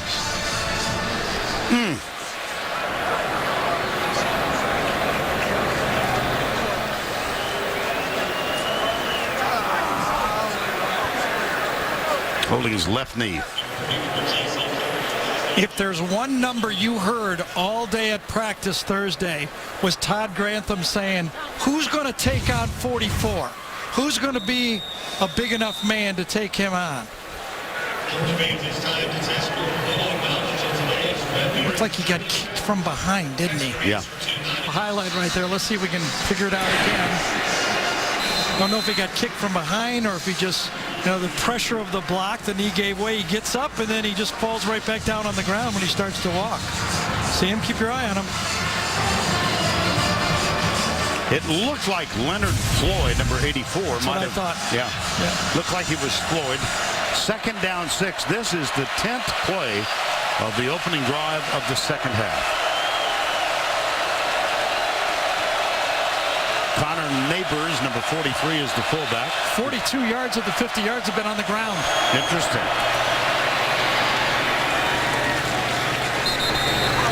Well, 13 yards on the ground at the half. And on this drive, been very effective. Hey, we have one. They looked. It was a I formation draw play, and then remember the option play on short yardage. Just enough to keep the Georgia defense a little bit off balance. McGee with the last one. 3rd and 2. LSU's done a good job on 3rd down. 6 for 9. Alfred Blue is split wide right. I just don't think that Georgia's lined up right again. Deep and overthrown. 4th and 2. I mean, Swain again is porting like, where's my safety to start the play? Watch Swain over here. He's going, where's the guy back here? He's pointing. On the other side of the field, you see Langley say, what's going on? Definitely a busted coverage, and they got away from it. Got away with it, excuse me. That brings on Delahousie, who had a long one earlier in this ball game. Seth Fruget is the holder, and Reed Ferguson will snap at this from 39. He made one from 49, by far the longest of his career. This one looks good. It's hooking, but it hooks after it goes through the uprights. A boot with no pads, so it does not look like he is returning anytime soon, but it does seem it is just a precautionary measure. He is out here, he is laughing, and he's telling his teammates, I am fine, I am fine. Let's hope that's the case, guys. All right, Trace, thank you. Well, it was an effective drive for the LSU Tigers to open. They had to settle for 3 instead of 7, but nevertheless, Reggie Davis is back to return James Hairston's kickoff if he is given the opportunity.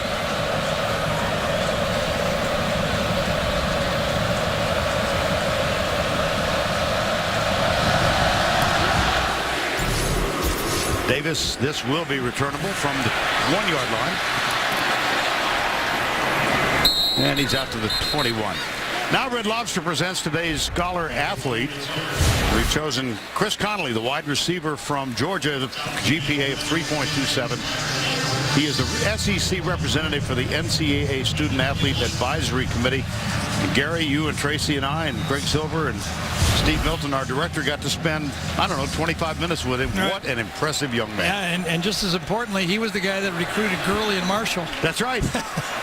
Yeah, he hosted them on their recruiting visit. He, in turn, when he was a senior at Dallas, Georgia, was hosted by A.J. Green. Looks like they look for the best to host the best. Yep. Well, of course, when you see Chris Connolly and you're a Georgia fan, you think about this one. Yep, the one maybe he shouldn't have caught. Yeah, just instinct. Yep. That turned out to be the final play of the game. They wonderfully conceived comeback drive for the go-ahead. They had Malcolm Mitchell in the end zone. Mitchell is out for the year, by the way, with a torn ACL, separated while celebrating a teammate, Todd Gurley's touchdown run. Here's Murray. Right side. That was Keith Marshall, number 4. And Micah Eugene, second of the Eugene brothers, who has played. Jai Eugene played for Les Miles a couple of years back. 3rd and 9. You know, I mean, it's just part of college football, the great players going on to the NFL, but it's hard to watch LSU without thinking about Bingo and those guys coming in and pressuring the quarterback. Sam Montgomery, no pressure on Murray in this game.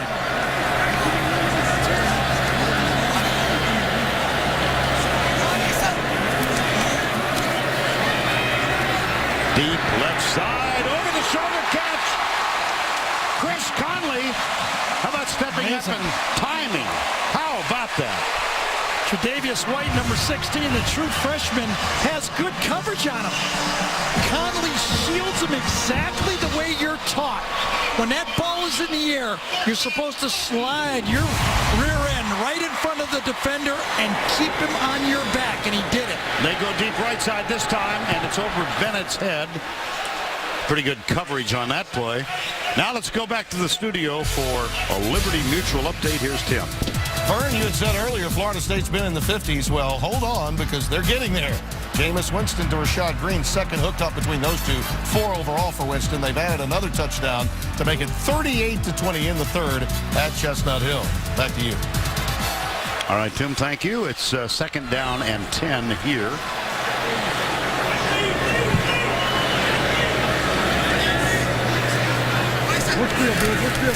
Toss coming left, follow the fullback. Marshall inside the 40. Quavon Hicks with one of the key blocks. It's a gain of 7. Coming right out to the outside that time. Following that fullback again. Was it Hall? Merritt Hall, number 43 again. Hicks this time. Excuse me. Was it Hicks? Quavon Hicks, 48. Boy. Good fullback play. If you're going to run the ball from the I formation, you got to have a fullback. Both teams do. It's kind of old-fashioned football, isn't it? Sure is. Third down 3. And they're in the I again. 2 wides. There's the handoff to Marshall. He's not going to get there. Big call here now for Mark Richt. Anthony Johnson. Yes, excuse me. Over a 50-yard field goal. Or will they go for it? Will they punt? Close to what, 55-yard field goal attempt here. Wow. Well, the career long for Marshall Morgan is 52. And look who's back there, the field goal returner. He's listed on the depth chart, is Odell Beckham, as missed field goal return specialist because he had one of 100 yards earlier. Here's the kick. That's got plenty. Holy cow. My goodness. A career long for Marshall Morgan. My goodness. I made that thing by 10 yards. Woo.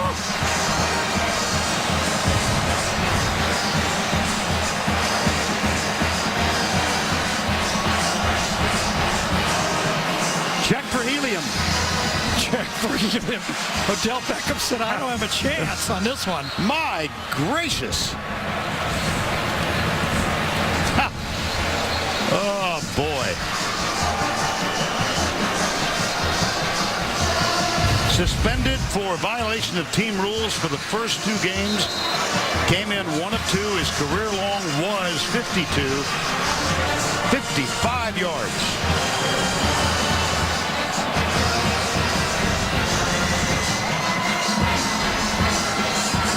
And don't forget, later in the game, the play of the game presented by Napa Auto Parts.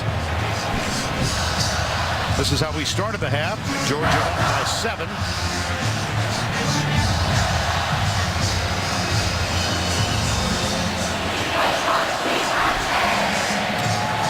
And I'm just reminded, looking around, Gary, that Mark Richt did call for the fans to all wear red here.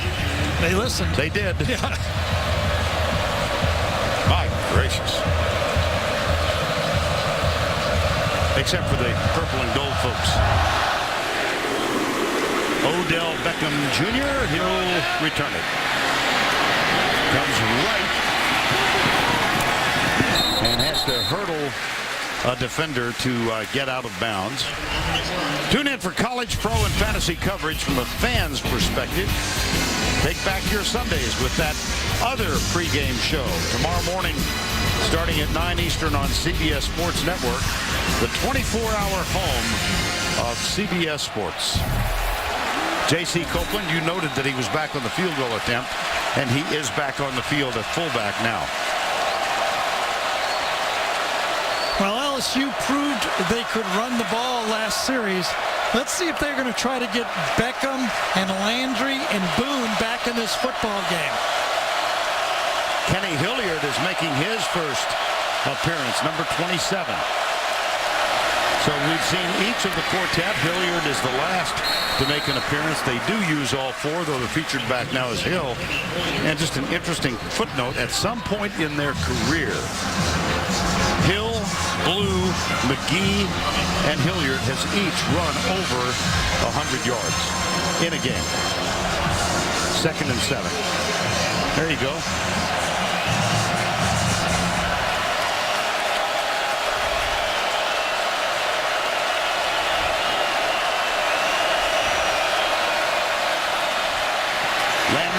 crossing route. He's wide open.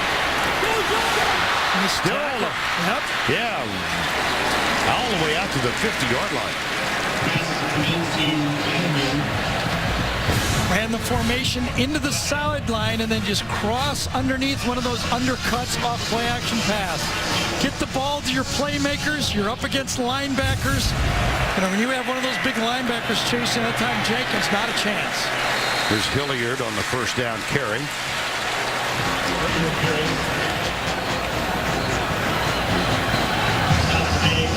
Sterling Bailey with the tackle that time. 2nd and 9. Quick hitch out to the right. Good block. What a block that freed him up. That was Odell Beckham Jr. who cleaned out the cornerback. We were talking to the coaches. There's one thing when I said, Cam, how do you distribute the ball to your different playmakers? He said, well, the first thing, to get the ball on a Les Miles team, you better be willing to block when you don't have the ball. If you don't block, you're not getting the ball. No, that was a perfect example. Beckham with a terrific effort. 1st and 10, just inside the 40. Hilliard remains the running back.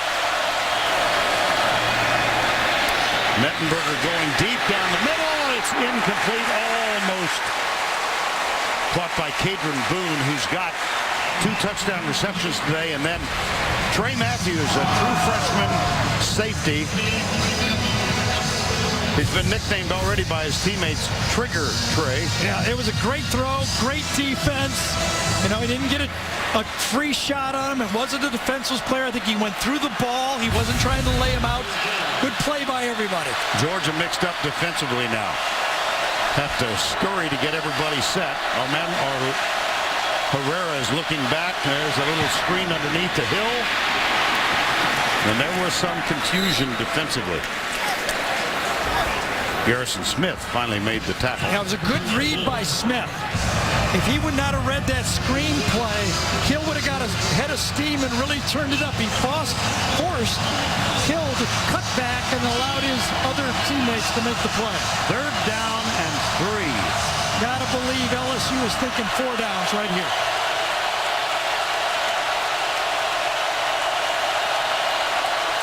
Oh, boy. Now it's going to be 3rd down and 8. False start on the offense. Number 78, 5-yard penalty. 3rd down. That's Vidal Alexander, left guard.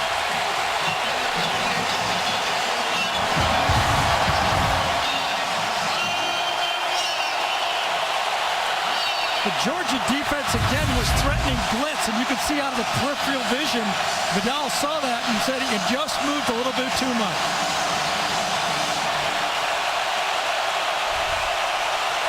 Nobody's covering the guy up to the top of the screen. That's amazing. Mettenberger goes down the middle, perfect. Landry slips the tackle, touchdown. Georgia again discombobulated on defense. I don't think they had any idea what defense they were running on that play.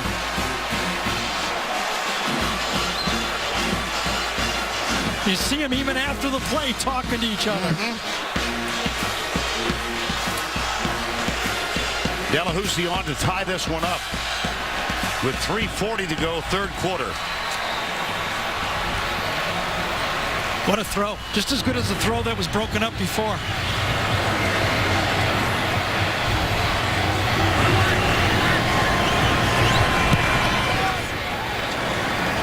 We're notched at 27. Well, we gave Trey Clemens the credit for defending the play before. He's back here. This is Josh Harvey Clemens right here, right in between them. But there was such a mix-up to the other side of the field, and I don't know if Georgia knew exactly what they were doing on the play. Well, let's take a look from behind Zach Mettenberger. He can throw the ball, can he? A 35-yard dart right down the middle to Landry. We wondered, would LSU figure out a way to get Beckham and Landry in the game? They did. Chatting with Cam Cameron yesterday, who, as we said, was most recently offensive coordinator of the Baltimore Ravens. He said when he was with Baltimore, their chief scout, Joe Horitz, knew about Mettenberger coming out of Oconee High School. So Cameron said, I've known about this kid since he was competing here at Georgia and before he began the long journey. Here's Cameron. He was a member of Les Miles' wedding. Yep, that's Cam sipping the water in the middle right there. There he is, a picture back with Les as assistant coaches on the Michigan coaching staff. Well, the guy in the middle, of course, is the late Bo Schembechler. And the guy on the right side is Lloyd Carr, head coach for a number of years at Indiana, head coach in the NFL, 1 year at Miami. You know, I mean, just think about that throw. That was 3rd and 9. And LSU is now 7 out of 11 in third down conversions. Very reminiscent of the performance that Zach put on against Alabama. Tied at 27, 3:40 to go in the third. Reggie Davis. No. Now let's go to the studio for this Heisman Watch presented by Nissan. Once again, here's Tim. Vern Taj Boyd and company. The Tigers giving it to Wake Forest today in a large way. Well, he's just been outstanding in the air so far. 56-7 as they roll with 4 touchdown passes. And tonight, A.J. McCarron will be taking on Ole Miss while Johnny Manziel gets to take his Aggies on the road to Arkansas. First time they've played since 1990 at Arkansas. Back to you. All right, Tim, thank you. 27 all here. Ball on the 25.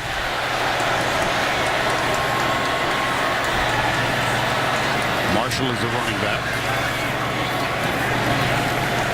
Not much.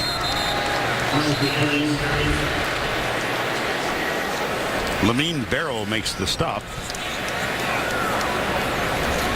Mentioned he is the honoree wearing number 18 each year. Since Matt Mock wore 18, they select a player, coaches and previous winners, to wear that number. Become quite an honor in the LSU football program. 3:10 to go. Here's Murray. Nope. Broken up. Well, we mentioned it started with Matt Mock back in 2003.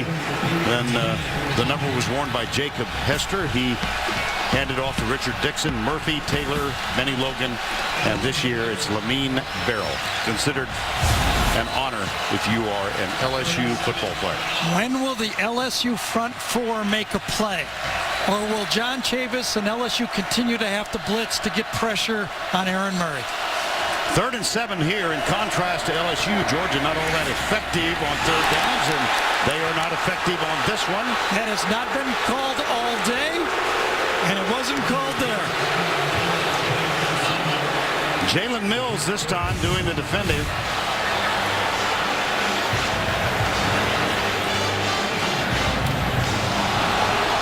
Oh, goodness. They're hitting him, but they're not calling it. You're just going to have to go through it. Well, come on. That has not been called all game. We're not saying it's not shouldn't be called, but it hasn't been called. Went to Sanford Stadium and a wrestling match broke out.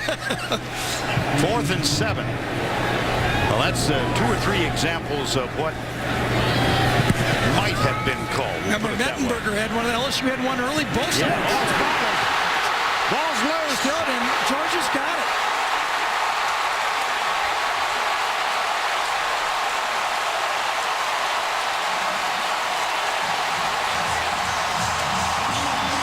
Indeed. I think it was Connor Norman that ended up with the ball.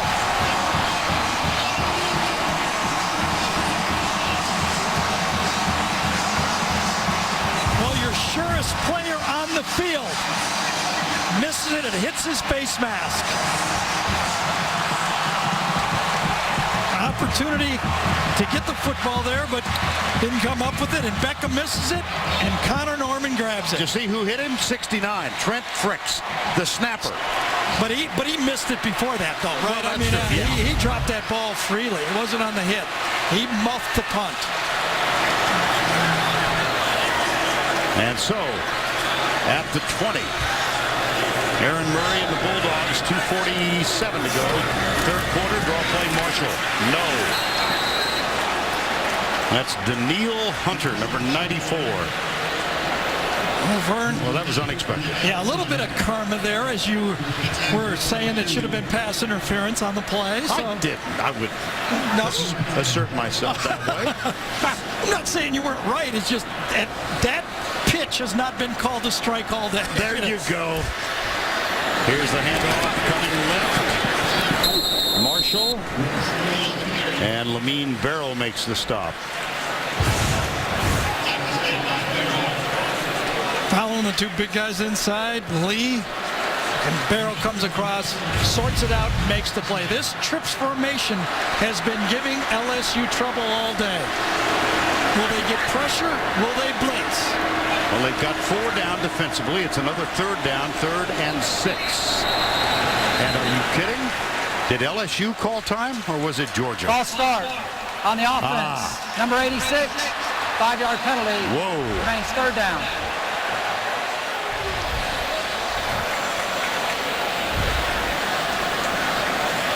Now 3rd and long here. This is where John Chavis' MO is. He likes to do the zone blitz and force the ball to come out and drop his defensive lineman. Nobody does. Nope. Murray wide open. Michael Bennett, Georgia touchdown. That looked like a blown coverage. I'm tired of saying it.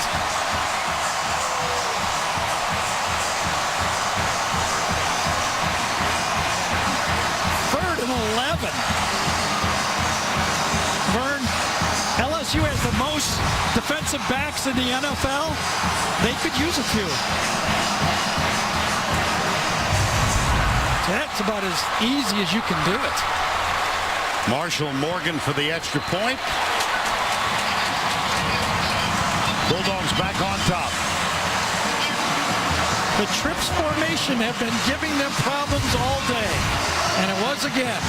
Bennett in the slot. Nobody covers him. What are you doing, Mika Eugene? He just lets him run right by him.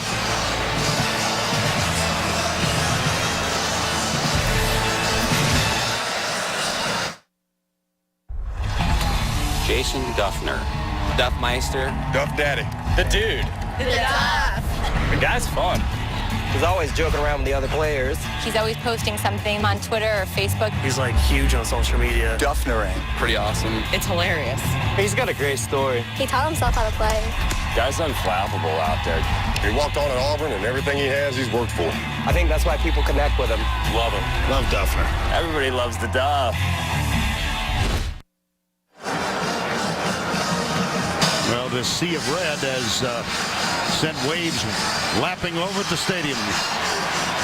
And let's take another look at the touchdown. First of all, the muffed punt. Hits him right in the face mask for Beckham. Muffs it. They get it back. And then after an illegal motion penalty, you see this little bit of confusion between these two guys. The free safety doesn't know who to take. DJ Welter, Eugene, Alphonse Gaston. I like that. Right? Yes. I concur.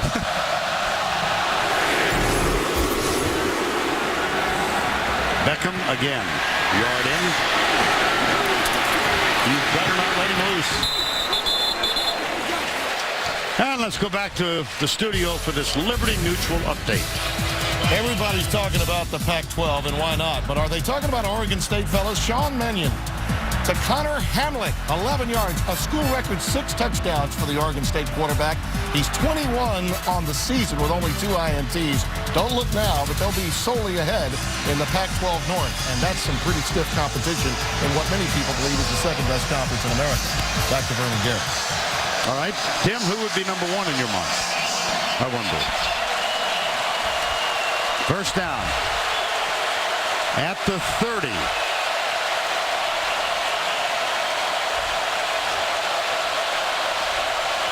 Play clock down to 3. Just do beat it. Here's Hill between left guard and left tackle. Well, we started the day talking about these two one-time roommates. And for the day now, 15 of 23 for 230 for Mettenberger, 14 of 25. Each has thrown for 3 touchdowns. You know what I want to say? Pretty good recruiting by Georgia a few years ago, right? That's right. Having both those guys. Second down 5. You know, we said in the open, Vern, it's going to come down to the fourth quarter with the quarterbacks, and it sure is, isn't it? Hill breaks the tackle at the line of scrimmage and crosses the 40. Sterling Bailey is the fellow who missed the tackle, number 58. Bounces this one way outside. Play was designed to go between the guards, I believe, and he bounced it all the way out left side. That's really what that I formation gives you, that deep tailback play. Bo Schembechler would love that one from Les and Cam, wouldn't he? Wouldn't he?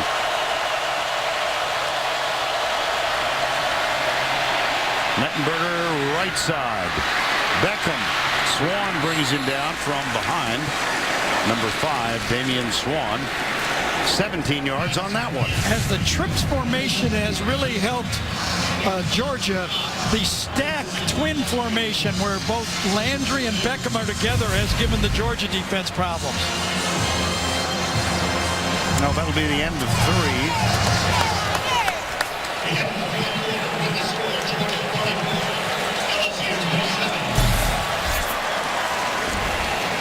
34-27. That's the end of the third quarter. We'll return to Athens right after this word. Just about everybody called this high scoring. Offenses are better than the defenses, and it's been just about what everybody thought. Yeah. And so it comes down to the fourth quarter. First down and 10, LSU. Neighbors is the fullback. Hill is the I-back. Hill going right, turns the corner, and is stopped. You know, it just strikes me, who has the ball last? It might be. And I think the loss, obviously, of Todd Gurley has been huge. Georgia only ran the ball for 15 yards in that third quarter, and LSU had it for over 60 yards on the ground. I think that's a big storyline in this game. Each team has had a turnover, and it cost them 7 points. And here is LSU running the ball. Yeah, there was one of those bubble screens out there. Landry, that's right. Basically a run. What happens when you get your head turned? No, I mean, you might as well count those as runs. Very close to a measurement. You know, Vern, you may be right. I mean, you're looking at this, it just appears that Mettenberger and Murray they're not going to crack. It doesn't appear to me. So now it's almost like holding serve now. Which one of the two defenses could break serve and win this game? Because they look totally overmatched, don't they? Yes. Both defenses, they can't find the receivers. They really, right now, Georgia can't get a pass rush. It's all the talent's on the offensive side of the ball.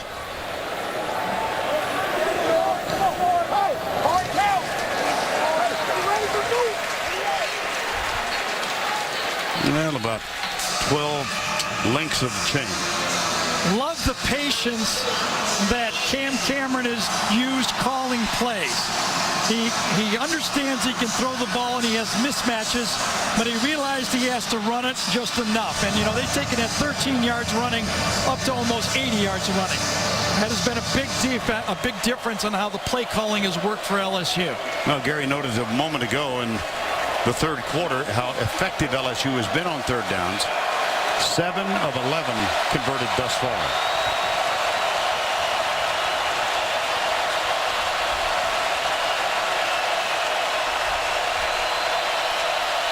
Give it to the fullback. He's got the first. Yeah, they stopped the play. Oh, did they? Yep. Zach is going, really? Listen, there's no play, third down. Zach has put his hands on his head and go, you know how hard it is to make third and short? We had it made. And they blew the whistle.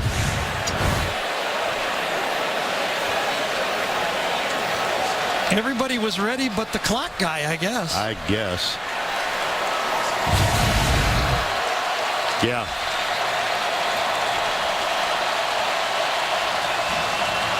So it remains 3rd and 1. Well, they did not feel the ball was spotted properly, so they're going to redo it from the mark on the chain so they get it in the same exact spot. He must have remembered how many links was short. Better man than I am. Yeah, or he's faking it.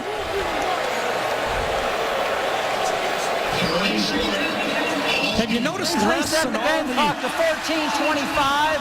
14:25 on the game clock, please. Every time he's talking, he's covering his mouth. So was Zach Mettenberger. I mean, they must have been tipped off that, you know, people are stealing calls here.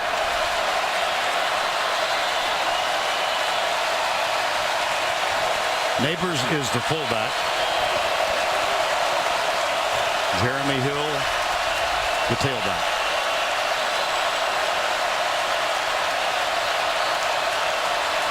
Read option. Hill.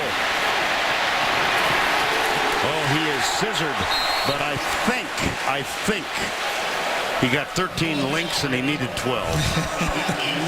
Same play that was so successful before.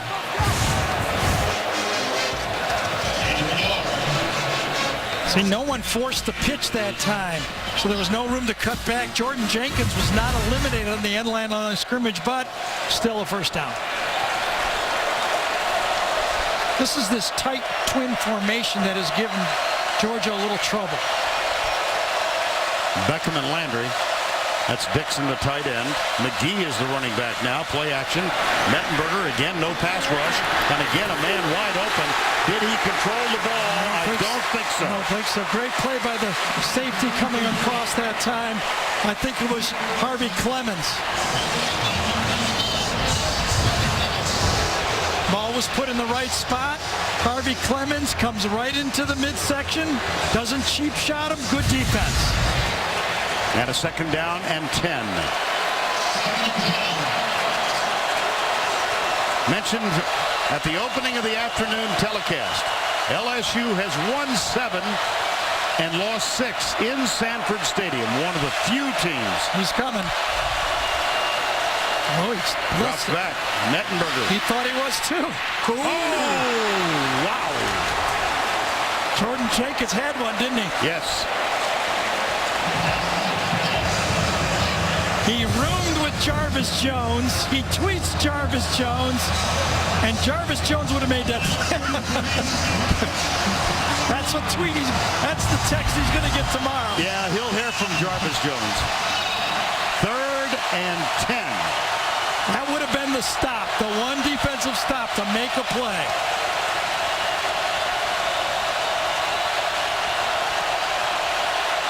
Both receivers near side. 3-man rush. Mettenberger deep in the middle. Wow, what a play. Wow, Jarvis Landry. Now the helmet came off. Does he have to leave for one play? It depends if the defender knocked it off.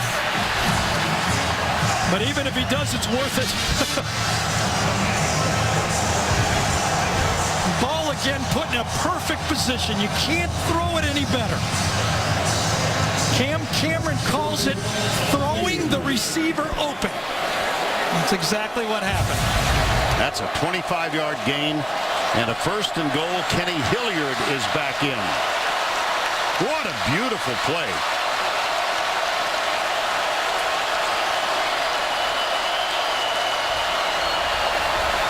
Hilliard to the 2, maybe the 1.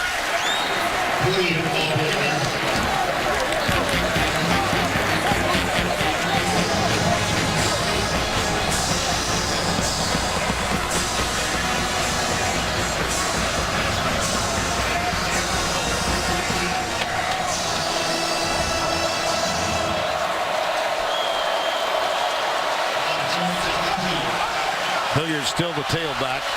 J.C. Copeland is the fullback on 2nd down. This is the 11th play of the drive. Follow the fullback for a touchdown for LSU. Kenny Hilliard strolls in untouched and celebrates with his teammate J.C. Copeland. How about that 3rd down throw? That catch, great execution. Elite quarterback play. plenty of athletes. LSU holds serve.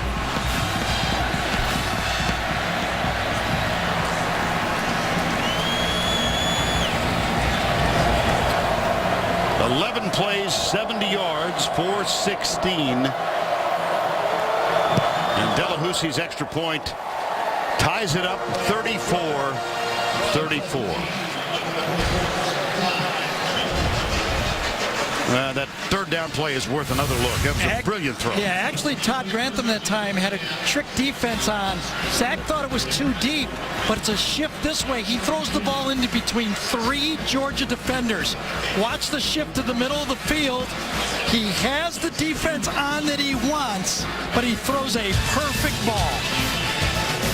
We will return to Sanford Stadium with Djokovic and Nadal right at nothing. Mettenberger came back, a 48-yard toss to Cadron Boone.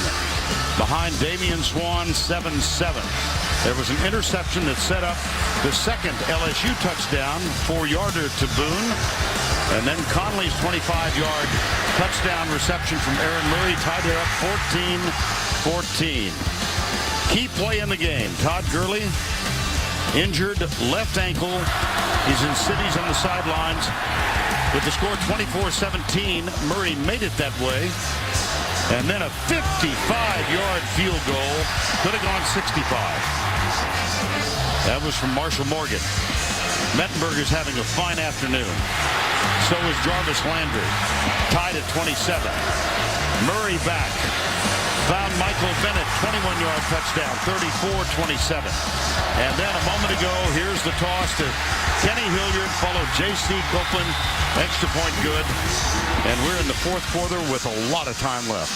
I'm thinking back early in the game, we had those 2 sound bites from Zach and Aaron Murray about each other. Right. I remember Aaron said, we battled for about 2 years for this job. Well, if today was a battle for the job between Zach and Aaron, I don't know how you choose between these 2 guys. No. Bring Joe Cox back? Oh, that's not nice. Fern, you can't. I've been searching for an answer. Everybody loves you. You can't do that. Oh, dear. Reggie Davis. Well, I just thought we'd switch roles for a while. There we go. Send your tweets to @Vern. Well, that was Jordan Jenkins, and that might have been the clincher. I don't know, but wow. And then this play, Gary. Yeah, Jarvis Landry makes the catch, and then it's a walk-in.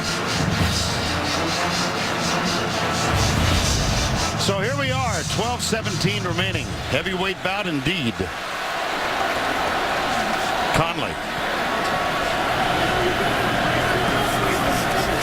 Play action. Murray rolls out. He'll keep it. He's got a downfield block and out of bounds at the 35. Yesterday he said, did you guys notice that I had 37 yards rushing last week? Yes, and without Gurley, he might be the guy that gives Georgia enough rushing to keep that offense going.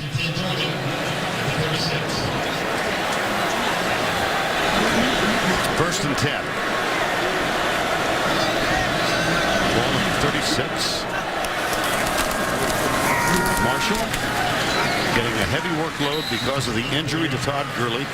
This is Jamorie Rasco, number 54. There's Gurley in cities on the sidelines.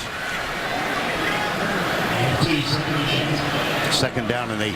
We talked about Georgia scoring over 40 points in 10 of their last 12. It looks like they're going to lead at least 41 in this game, aren't they? They sure are. Second and 5.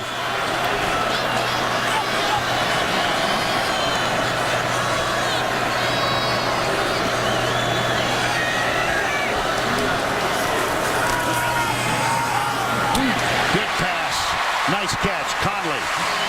And I couldn't help but notice the block thrown by right tackle 75, Colton Houston. He had a good block on that play. Well, he was matched up against Jalen Collins that time, and Conley now goes over 100 yards receiving in this football game. First down 10 after that 26-yard catch. Under 11 to go. There's Golston leading away again. And Marshall tripped up as he got to the line of scrimmage. DJ Welter was the last guy that had a hand on him that time, and he just barely tripped him up. No huddle. Just so different seeing LSU's front four not be able to make plays. It isn't. You know, I mean, you got to give the Georgia offensive line credit, but it's just different watching this defense. Blitz threatened. And everybody said that about LSU, they're just going to reload. They look, you know, they're the same. They're not the same. No. Blitz. Murray comes right. Throws it away. DJ Welter chasing him. And it's 3rd and 4. The last time, you know, he hit the 3rd down pass, the deep one to Bennett. There's Colton Houston, number 75.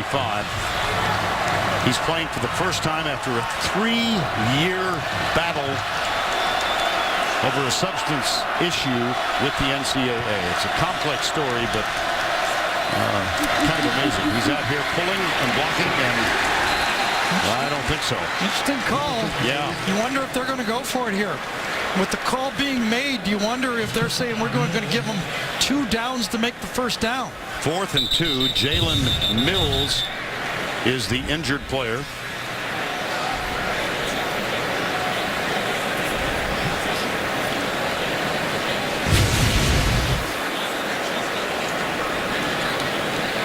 Georgia has decided to eschew the 55-yard field goal. They will go for the first down.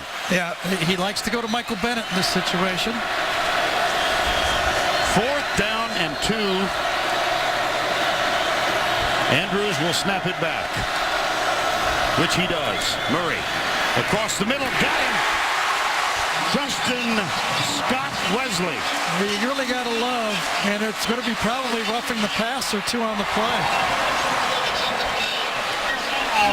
Roughing the passer on the defense, number 15, half the distance, automatic first down. Great pitch and catch.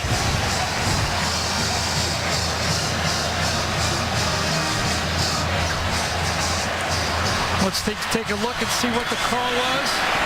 Here, hit him in the face too. Hit him right in the face mask. You have to call that. Yep. So the ball after the penalty is spotted. It was on Jamari Rasco, number 59. Good route though down here, wasn't it, by Scott Wesley? Beautiful route. Stemmed it up, came across, perfect throw. Again, neither defense can make the stop. We saw Jenkins had an opportunity, couldn't do it. Can LSU find a stop? J.J. Green is on the... Mark Richt is out there as well and said, no, we're not set to run it. Timeout, Georgia. Yeah, J.J. Green, as you mentioned, that's the guy probably too. Yep. Again, the ramifications of not having Gurley. Someone down the line, J.J. Green's supposed to shift or move. He goes the wrong way and can't waste a play now. Will be announced tomorrow. Aaron's going to snap it. Why don't you explain all the possibilities of where we could be and why? I do have a college degree, but it's not that. Well, they're going to run the same play, whatever it was. They liked the play. And they've got Oh, my goodness. There's a flag down. That was a timeout, a meeting, and that still Illegal happened. snap on the offense, number 61, 5-yard penalty, remains first down. They burned a timeout. They put a new player in. They had a meeting. And you know what? David Andrews thought Aaron Murray was under the center. He sure did. Thought he was snapping it to him. He did not know it was shotgun. Jeez. I explained everything to you but one thing.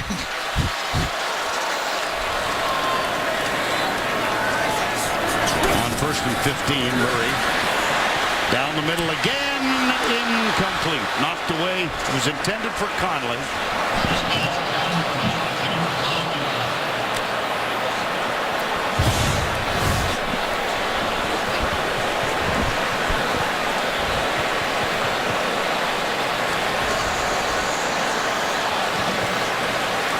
Very nice play that time, wasn't it, by Quan Alexander? Yeah, linebacker dropping back. Yep.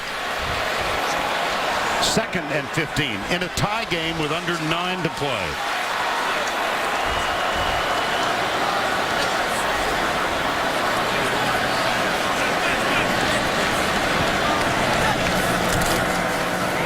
Marshall, no chance. Boy, read again by Quan Alexander. Said, who will step up and make a play? Number 25 said, I just made 2 of them. Alexander getting the start today because Taj Jones pulled a hamstring last week. Alexander came into that game against Auburn and had 10 tackles. So now it's 3rd and 16 at the 20. Remember last time, 3rd and 11, they gave up a touchdown. They're much softer zone here. Bennett is in the slot to the left. Murray across the middle, tipped and incomplete. Intended for Bennett. So now they'll have to settle for the try for 3 with Marshall Morgan. Well, after that first down there, and it was 1st and 10 from the 15-yard line, that was a bad penalty. It was ugly. Just ugly plays right in a row. That one, they're lucky it didn't get tipped and intercepted. First high throw, really bad throw that Aaron Murray's made all day. 38-yarder, Marshall Morgan. And Diaz is going to snap this. That's perfect for Morgan.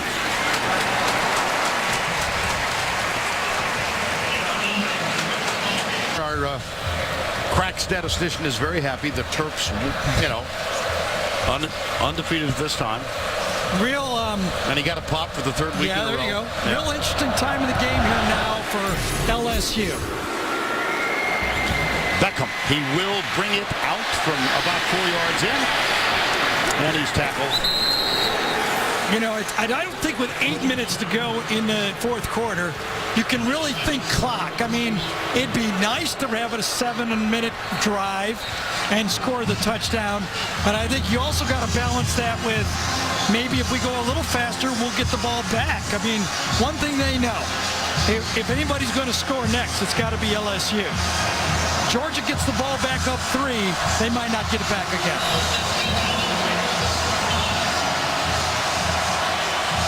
Interesting how quiet the crowd was when Georgia was on offense inside the 20, and now they start raising the roof. It's Hilliard at running back. Jeremy Hill hasn't seen action in the last series or 2. Here's Mettenberger back. I heard a whistle somewhere, but not to be. Jordan Jenkins with the sack. I thought I heard a whistle. I think this was messed up. Yeah, nobody blocked him that time. There was a lot of calls and check with me's and switching out of plays before the snap. And you mentioned how loud it was. LSU, obviously, the offensive lineman, and Collins did not hear it. That is Jenkins' first sack of the season. No, now they bobbled the snap. Loose ball. I think LSU recovered. Remember we mentioned, Gary, how Jarvis Jones and Jenkins are tweeting each other. Jarvis Jones was getting on him about no sack. Now look at this. Kenny Hilliard recovered it. Now the noise is deafening.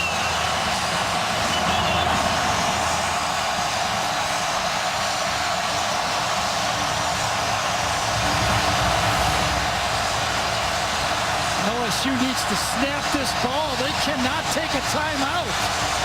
5 seconds. 4. They have to take a timeout. Oh, I'd rather take a 5-yard penalty than a timeout. They now have 1 remaining. I mean, what's the difference? 3rd and, what is it? 3rd and 23 or 3rd and 28? I want my timeout.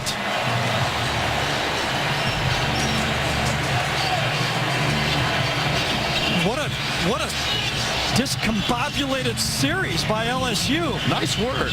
First down, they couldn't get a snap off, the right protection. Second down, they fumble the snap. And on 3rd down, they can't get lined up and are forced to take a timeout, and maybe an ill-advised one.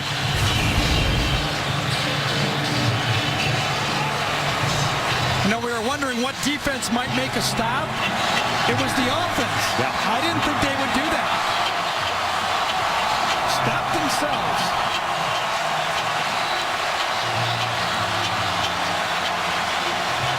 Well, this is the kind of noise one usually hears in Death Valley on Saturday night. Instead, it's Sanford Stadium on Saturday afternoon. Well, if they make this place will go stone cold quiet. Amen.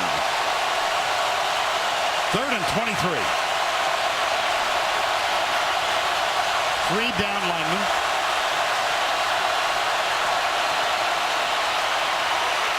Mettenberger drills it right side. Caught by Beckham. He got it. My gosh. The new laws of offense, I guess.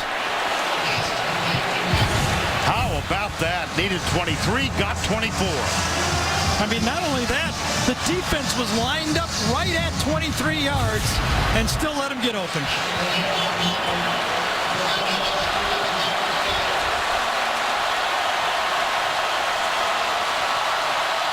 Hill. Nothing. Josh Harvey Clemens. Leonard Floyd. And now you start looking at that clock. It's in the 5-minute range.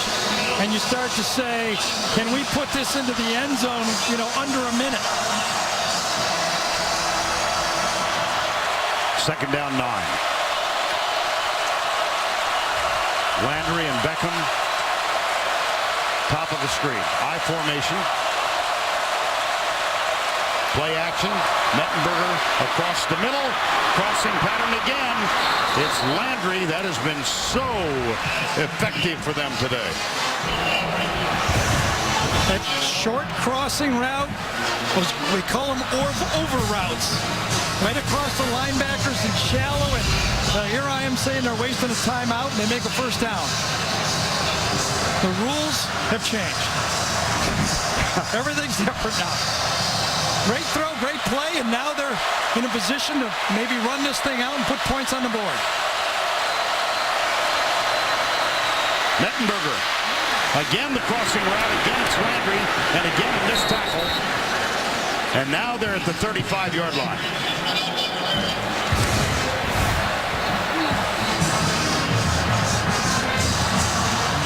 Same play as Vern told you. Zach just looks at that outside linebacker to the left. If he goes with the tight end, he drops it to the receiver coming across. Under 5, same formation. 2 receivers, top of the screen. Play action again. Mettenberger got a man open. It's Beckham. And he's down to the 7-yard line. Zach Mettenberger living out a dream. His dream had him in a Georgia helmet and colors. But he's now doing it for LSU. 354 yards passing. And Butch Jones told me that he thought he had Mettenberger signed at Cincinnati. But Zach told him, I want to play Georgia. That's why I'm going to LSU. I want one opportunity to play Georgia.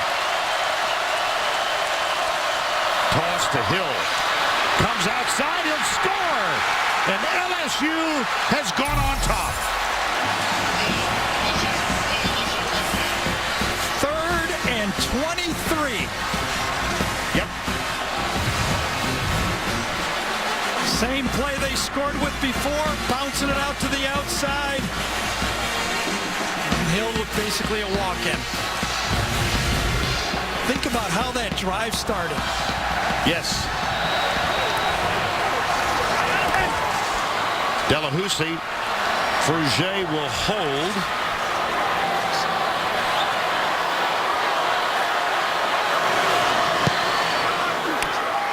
And the Tigers lead by 4.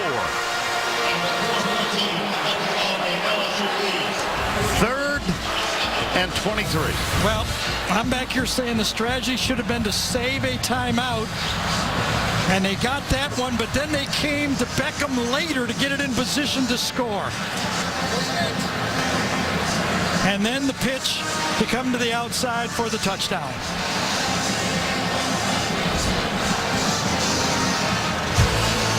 Nothing to it, right? 3rd and 23. Think of the NCAA as a marching band. We wouldn't stop with halftime. We'd be full-time, celebrating student athletes in everything they do. Okay, so don't think of us as a marching band. Think of us as a spirit squad. Well, just know we're always there for student athletes. I just want you to come home. Be there for Zeba's final goodbye. New NCIS, CBS Tuesday.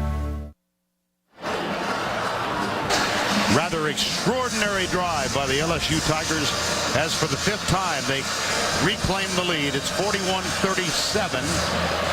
There's the man of the hour, Zach Mettenberger. He's now thrown for 354 yards, but Aaron Murray's going to have one more chance in this renewal of a battle between the two, whom, as we said, were once roommates for one semester. This one would come out after the touchbacks. Well, this team, LSU, is 10 for 14 on 3rd down conversions.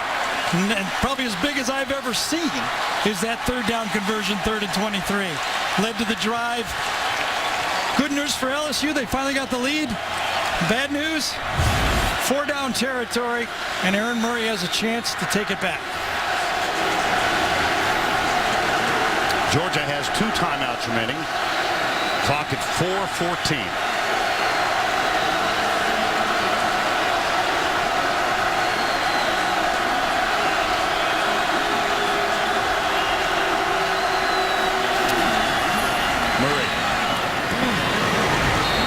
Justin Scott Wesley made the catch and then tiptoed out of bounds to stop the clock. And Jalen Mills went for the football, got there just a bit late. You know, the 3-man rush did not work for Georgia. It does not appear it's working for LSU. Let's see when Chavis decides to turn them loose. 4-man rush. One coming from the corner. This one is caught by Arthur Lynch, the tight end. Out to the 45. 3:45 to go. This is like when we last left you. Remember when Georgia playing Alabama, they had a drive just like this? Yes, that's right. 2nd and 1. 4-man rushing. Marshall up the middle has the first down. That'll stop the clock momentarily, and Ego Ferguson and David Andrews had a little push and pull there at the end of the play. 41-37. LSU with 1 timeout remaining, and Georgia has 2. Mike Bobo says Mark Richt always stays calm. His team follows that lead, and he says that's why we were able to stay calm in these 2-minute drives.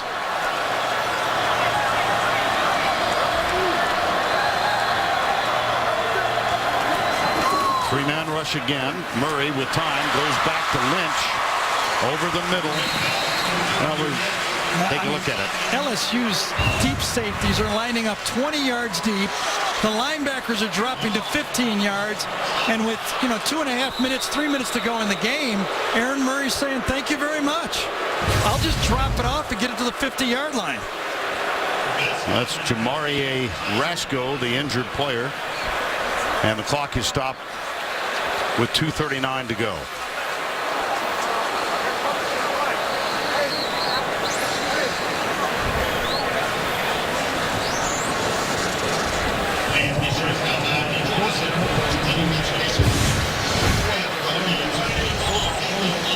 Came in from behind on Lynch.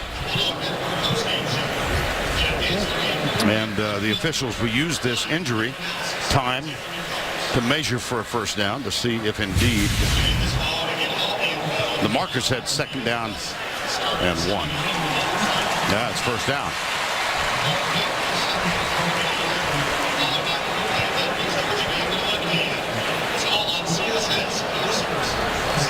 And You saw what he said. Yep. Fight like hell. Oh, can I say that? Yes, you can. All right. Yeah. I just did. You did. Looked like it might be a Charlie horse for Rasco. Well, Mark Richt yesterday said in his search for a quarterback, he wants three things. He wants, number one, an accurate passer. Number two, a good decision maker. And number three, probably most important, an ability to handle the pressure of the job. Here's Murray. J.J. Green, the freshman, is alongside him. Still playing soft. Green up the middle. Green with a first down. Gain of 18. Nice call that time. It's one of those calls, if it doesn't work, everybody thinks, what are you doing here? Dallas Lee, the left guard, led the way. J.J. Green, the number 3 back, and out comes Gates. Change at left tackle. That's a big change. Mark Beard. And Mettenberger can only watch now at the 2-minute mark. From the 25.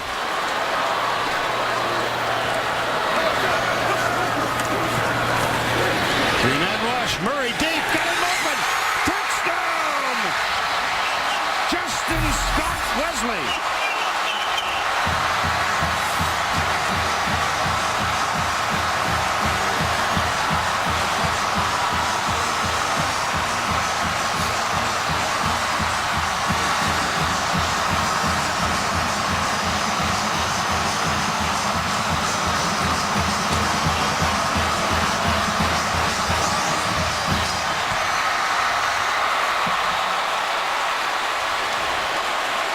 I did not think, Gary, that we would approach 49-42 that we had with the Alabama A&M game. I was wrong. 85 points in this game. Jalen Mills and Craig Lawson, great eye control by the quarterback. Watch him hold the safety in the middle and get the ball down the sideline. Hold the safety, and then throw it. See how it broke? Lawson broke to the middle of the field, and that was all the eye control by Murray. Abusing that safety with his eyes and making the great throw to the outside. But, too much time left. 147. Murray has thrown for 4 touchdowns today. He's got 106 in his career, chasing the SEC record held by Danny Werfel of Florida at 114. Mettenberger's going to have a chance to lead his team down the field again. 147, but only 1 timeout remaining. But he only needs a field goal to tie this thing also. That's right. Okay, so different strategy. In all of the dreams that Zach Mettenberger ever had, going to junior college, transferring, working hard to get it, do you ever think he dreamed this much? That's a big dream. Have the ball, down 3. Odell Beckham is the deep man. The kick short at the 7. Beckham. Oh, brother. He was oh so close to breaking that one. TJ Stripling, number 44, saved a lot of yardage, and a player is down for Georgia.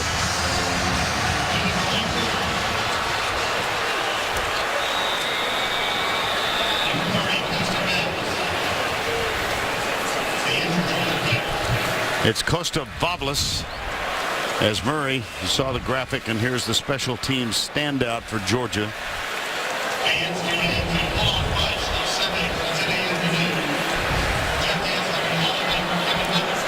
Unbelievable story when you think about it, isn't it? 2 guys, they both enrolled early as high school in mid-year, lived together as in mid-January to come in here early as freshmen, competed for a year and a half, and now both of them are dueling. Well, it's we talked with both of them yesterday, and Aaron Murray was telling us, well, Mark Richt really said that in that spring Yeah, Zach had a good game in that spring Zach game. had a great game, but he said really Murray had a better practice period. The whole spring, Murray was better. So in all likelihood, had the unfortunate incident not occurred in which Zach Mettenberger was involved, the self-inflicted unfortunate incident. Yes, exactly. That's a bad word to use there. Unfortunate. But he paid his price. Yep. Went back down, took a transfer, went to junior college, went to LSU, competed for a job, and won a job. And here he comes.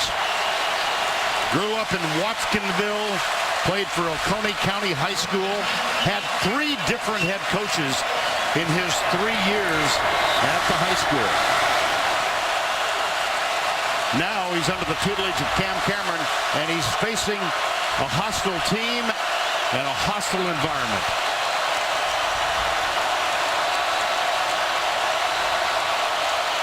Georgia brings 4. Got him! Man. Leonard Floyd again with 2 outside bookends. Floyd and Jenkins. When Jordan Jenkins said, you know what, they're count Leonard Floyd as a freshman, I count him as part of my class. We were recruited together.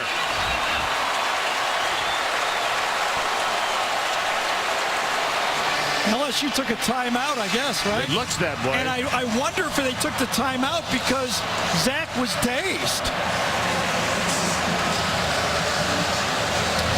They have none remaining.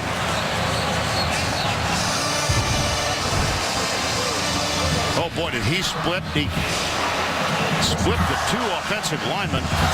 And Floyd, the tackle results in a loss of 7. Well, Jenkins had a sack earlier. Right. And now Floyd gets a sack. Remember, Jenkins earlier had that opportunity to make the interception just before the last touchdown. Didn't make it. We wondered who would make the big play. Is that the big play? Well, we've already seen. I'm not going there. No. I'm just thinking, and it's sardonic. They've got 2nd and 17. If they lose 6 more, they're right there. Zach Mettenberger's got to go where he wants him. 3rd and 23. Well, obviously they got 4 chances. They get 3 more downs to make the first down.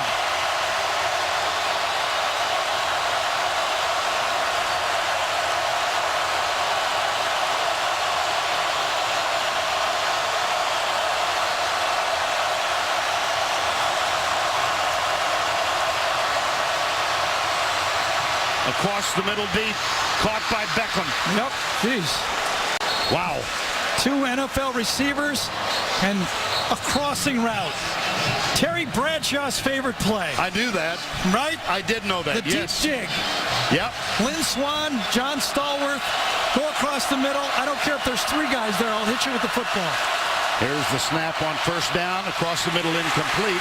Is there a flag? There is. They're not calling those today. No, they are not. You have to admit that they've been consistent all day. That was intended for Jarvis Landry. I must say, we talked about this being a heavyweight bout, and they are letting them slug it out today. No ticky-tack interference call. Not at all. 2nd and 10 with 1:08 to go. Landry and Beckham near side. Cadron Boone, top of the screen. That's Dixon, the tight end, back to supply blocking help. Mettenberger, that one took off on him. It might have been tipped. I think it was. I think Ray Drew might have got his hand on that. Not sure. I think it was Ray Drew. Great penetration. The Georgia defense is running stunts. They're getting pressure into the pocket even when they don't get them.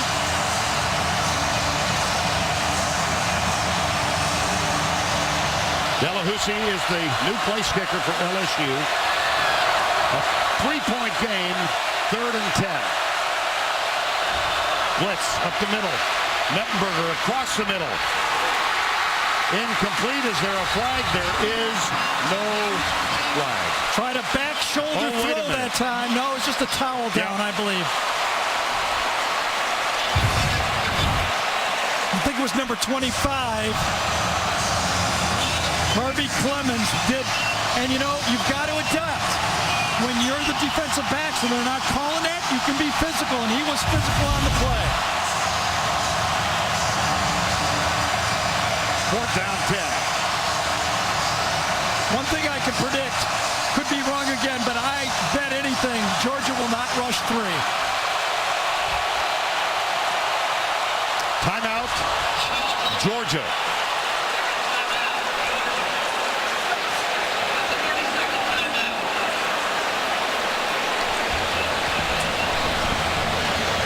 Want to take a deep breath? I'm not that nervous.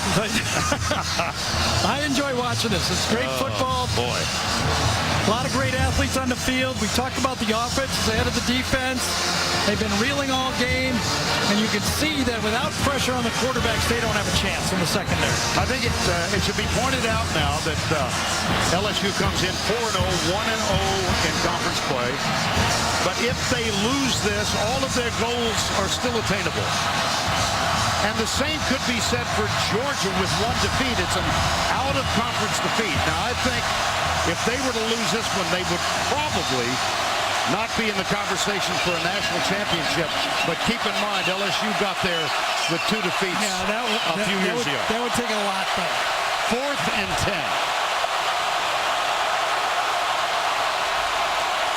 That's Dixon. Oh, my gosh. Mettenberger heaves it. That's incomplete. It'll go over on downs.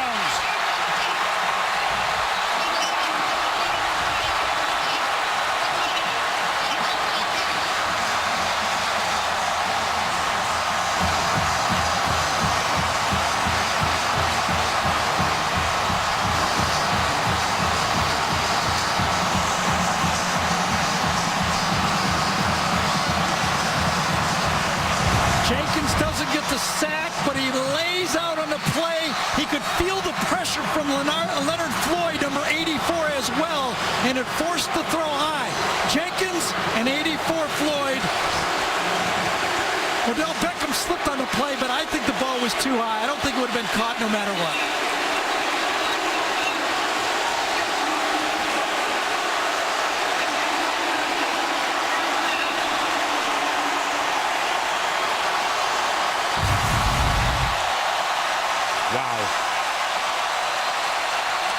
Ultimately, it was the pass rush from Georgia that proved to be able to stop Zach Mettenberger.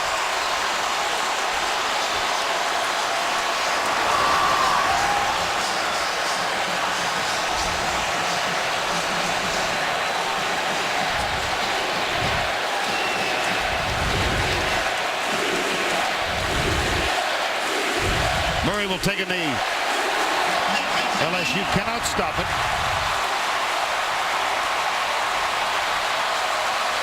We called it today that this was a game where you got to measure up, and you take measure in this game.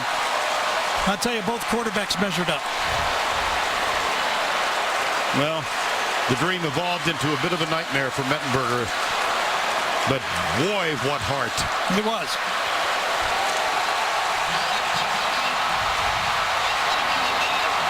And what heart there as well.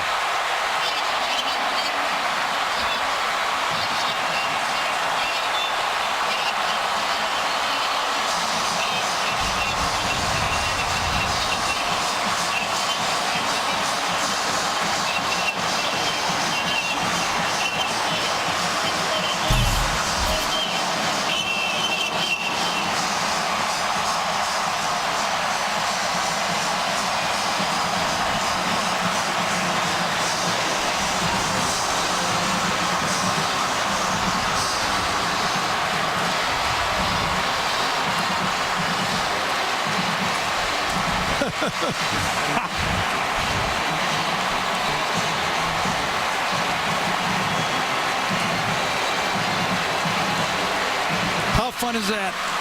All of us that competed in our life. It's the one thing we all miss. We don't get to do that anymore.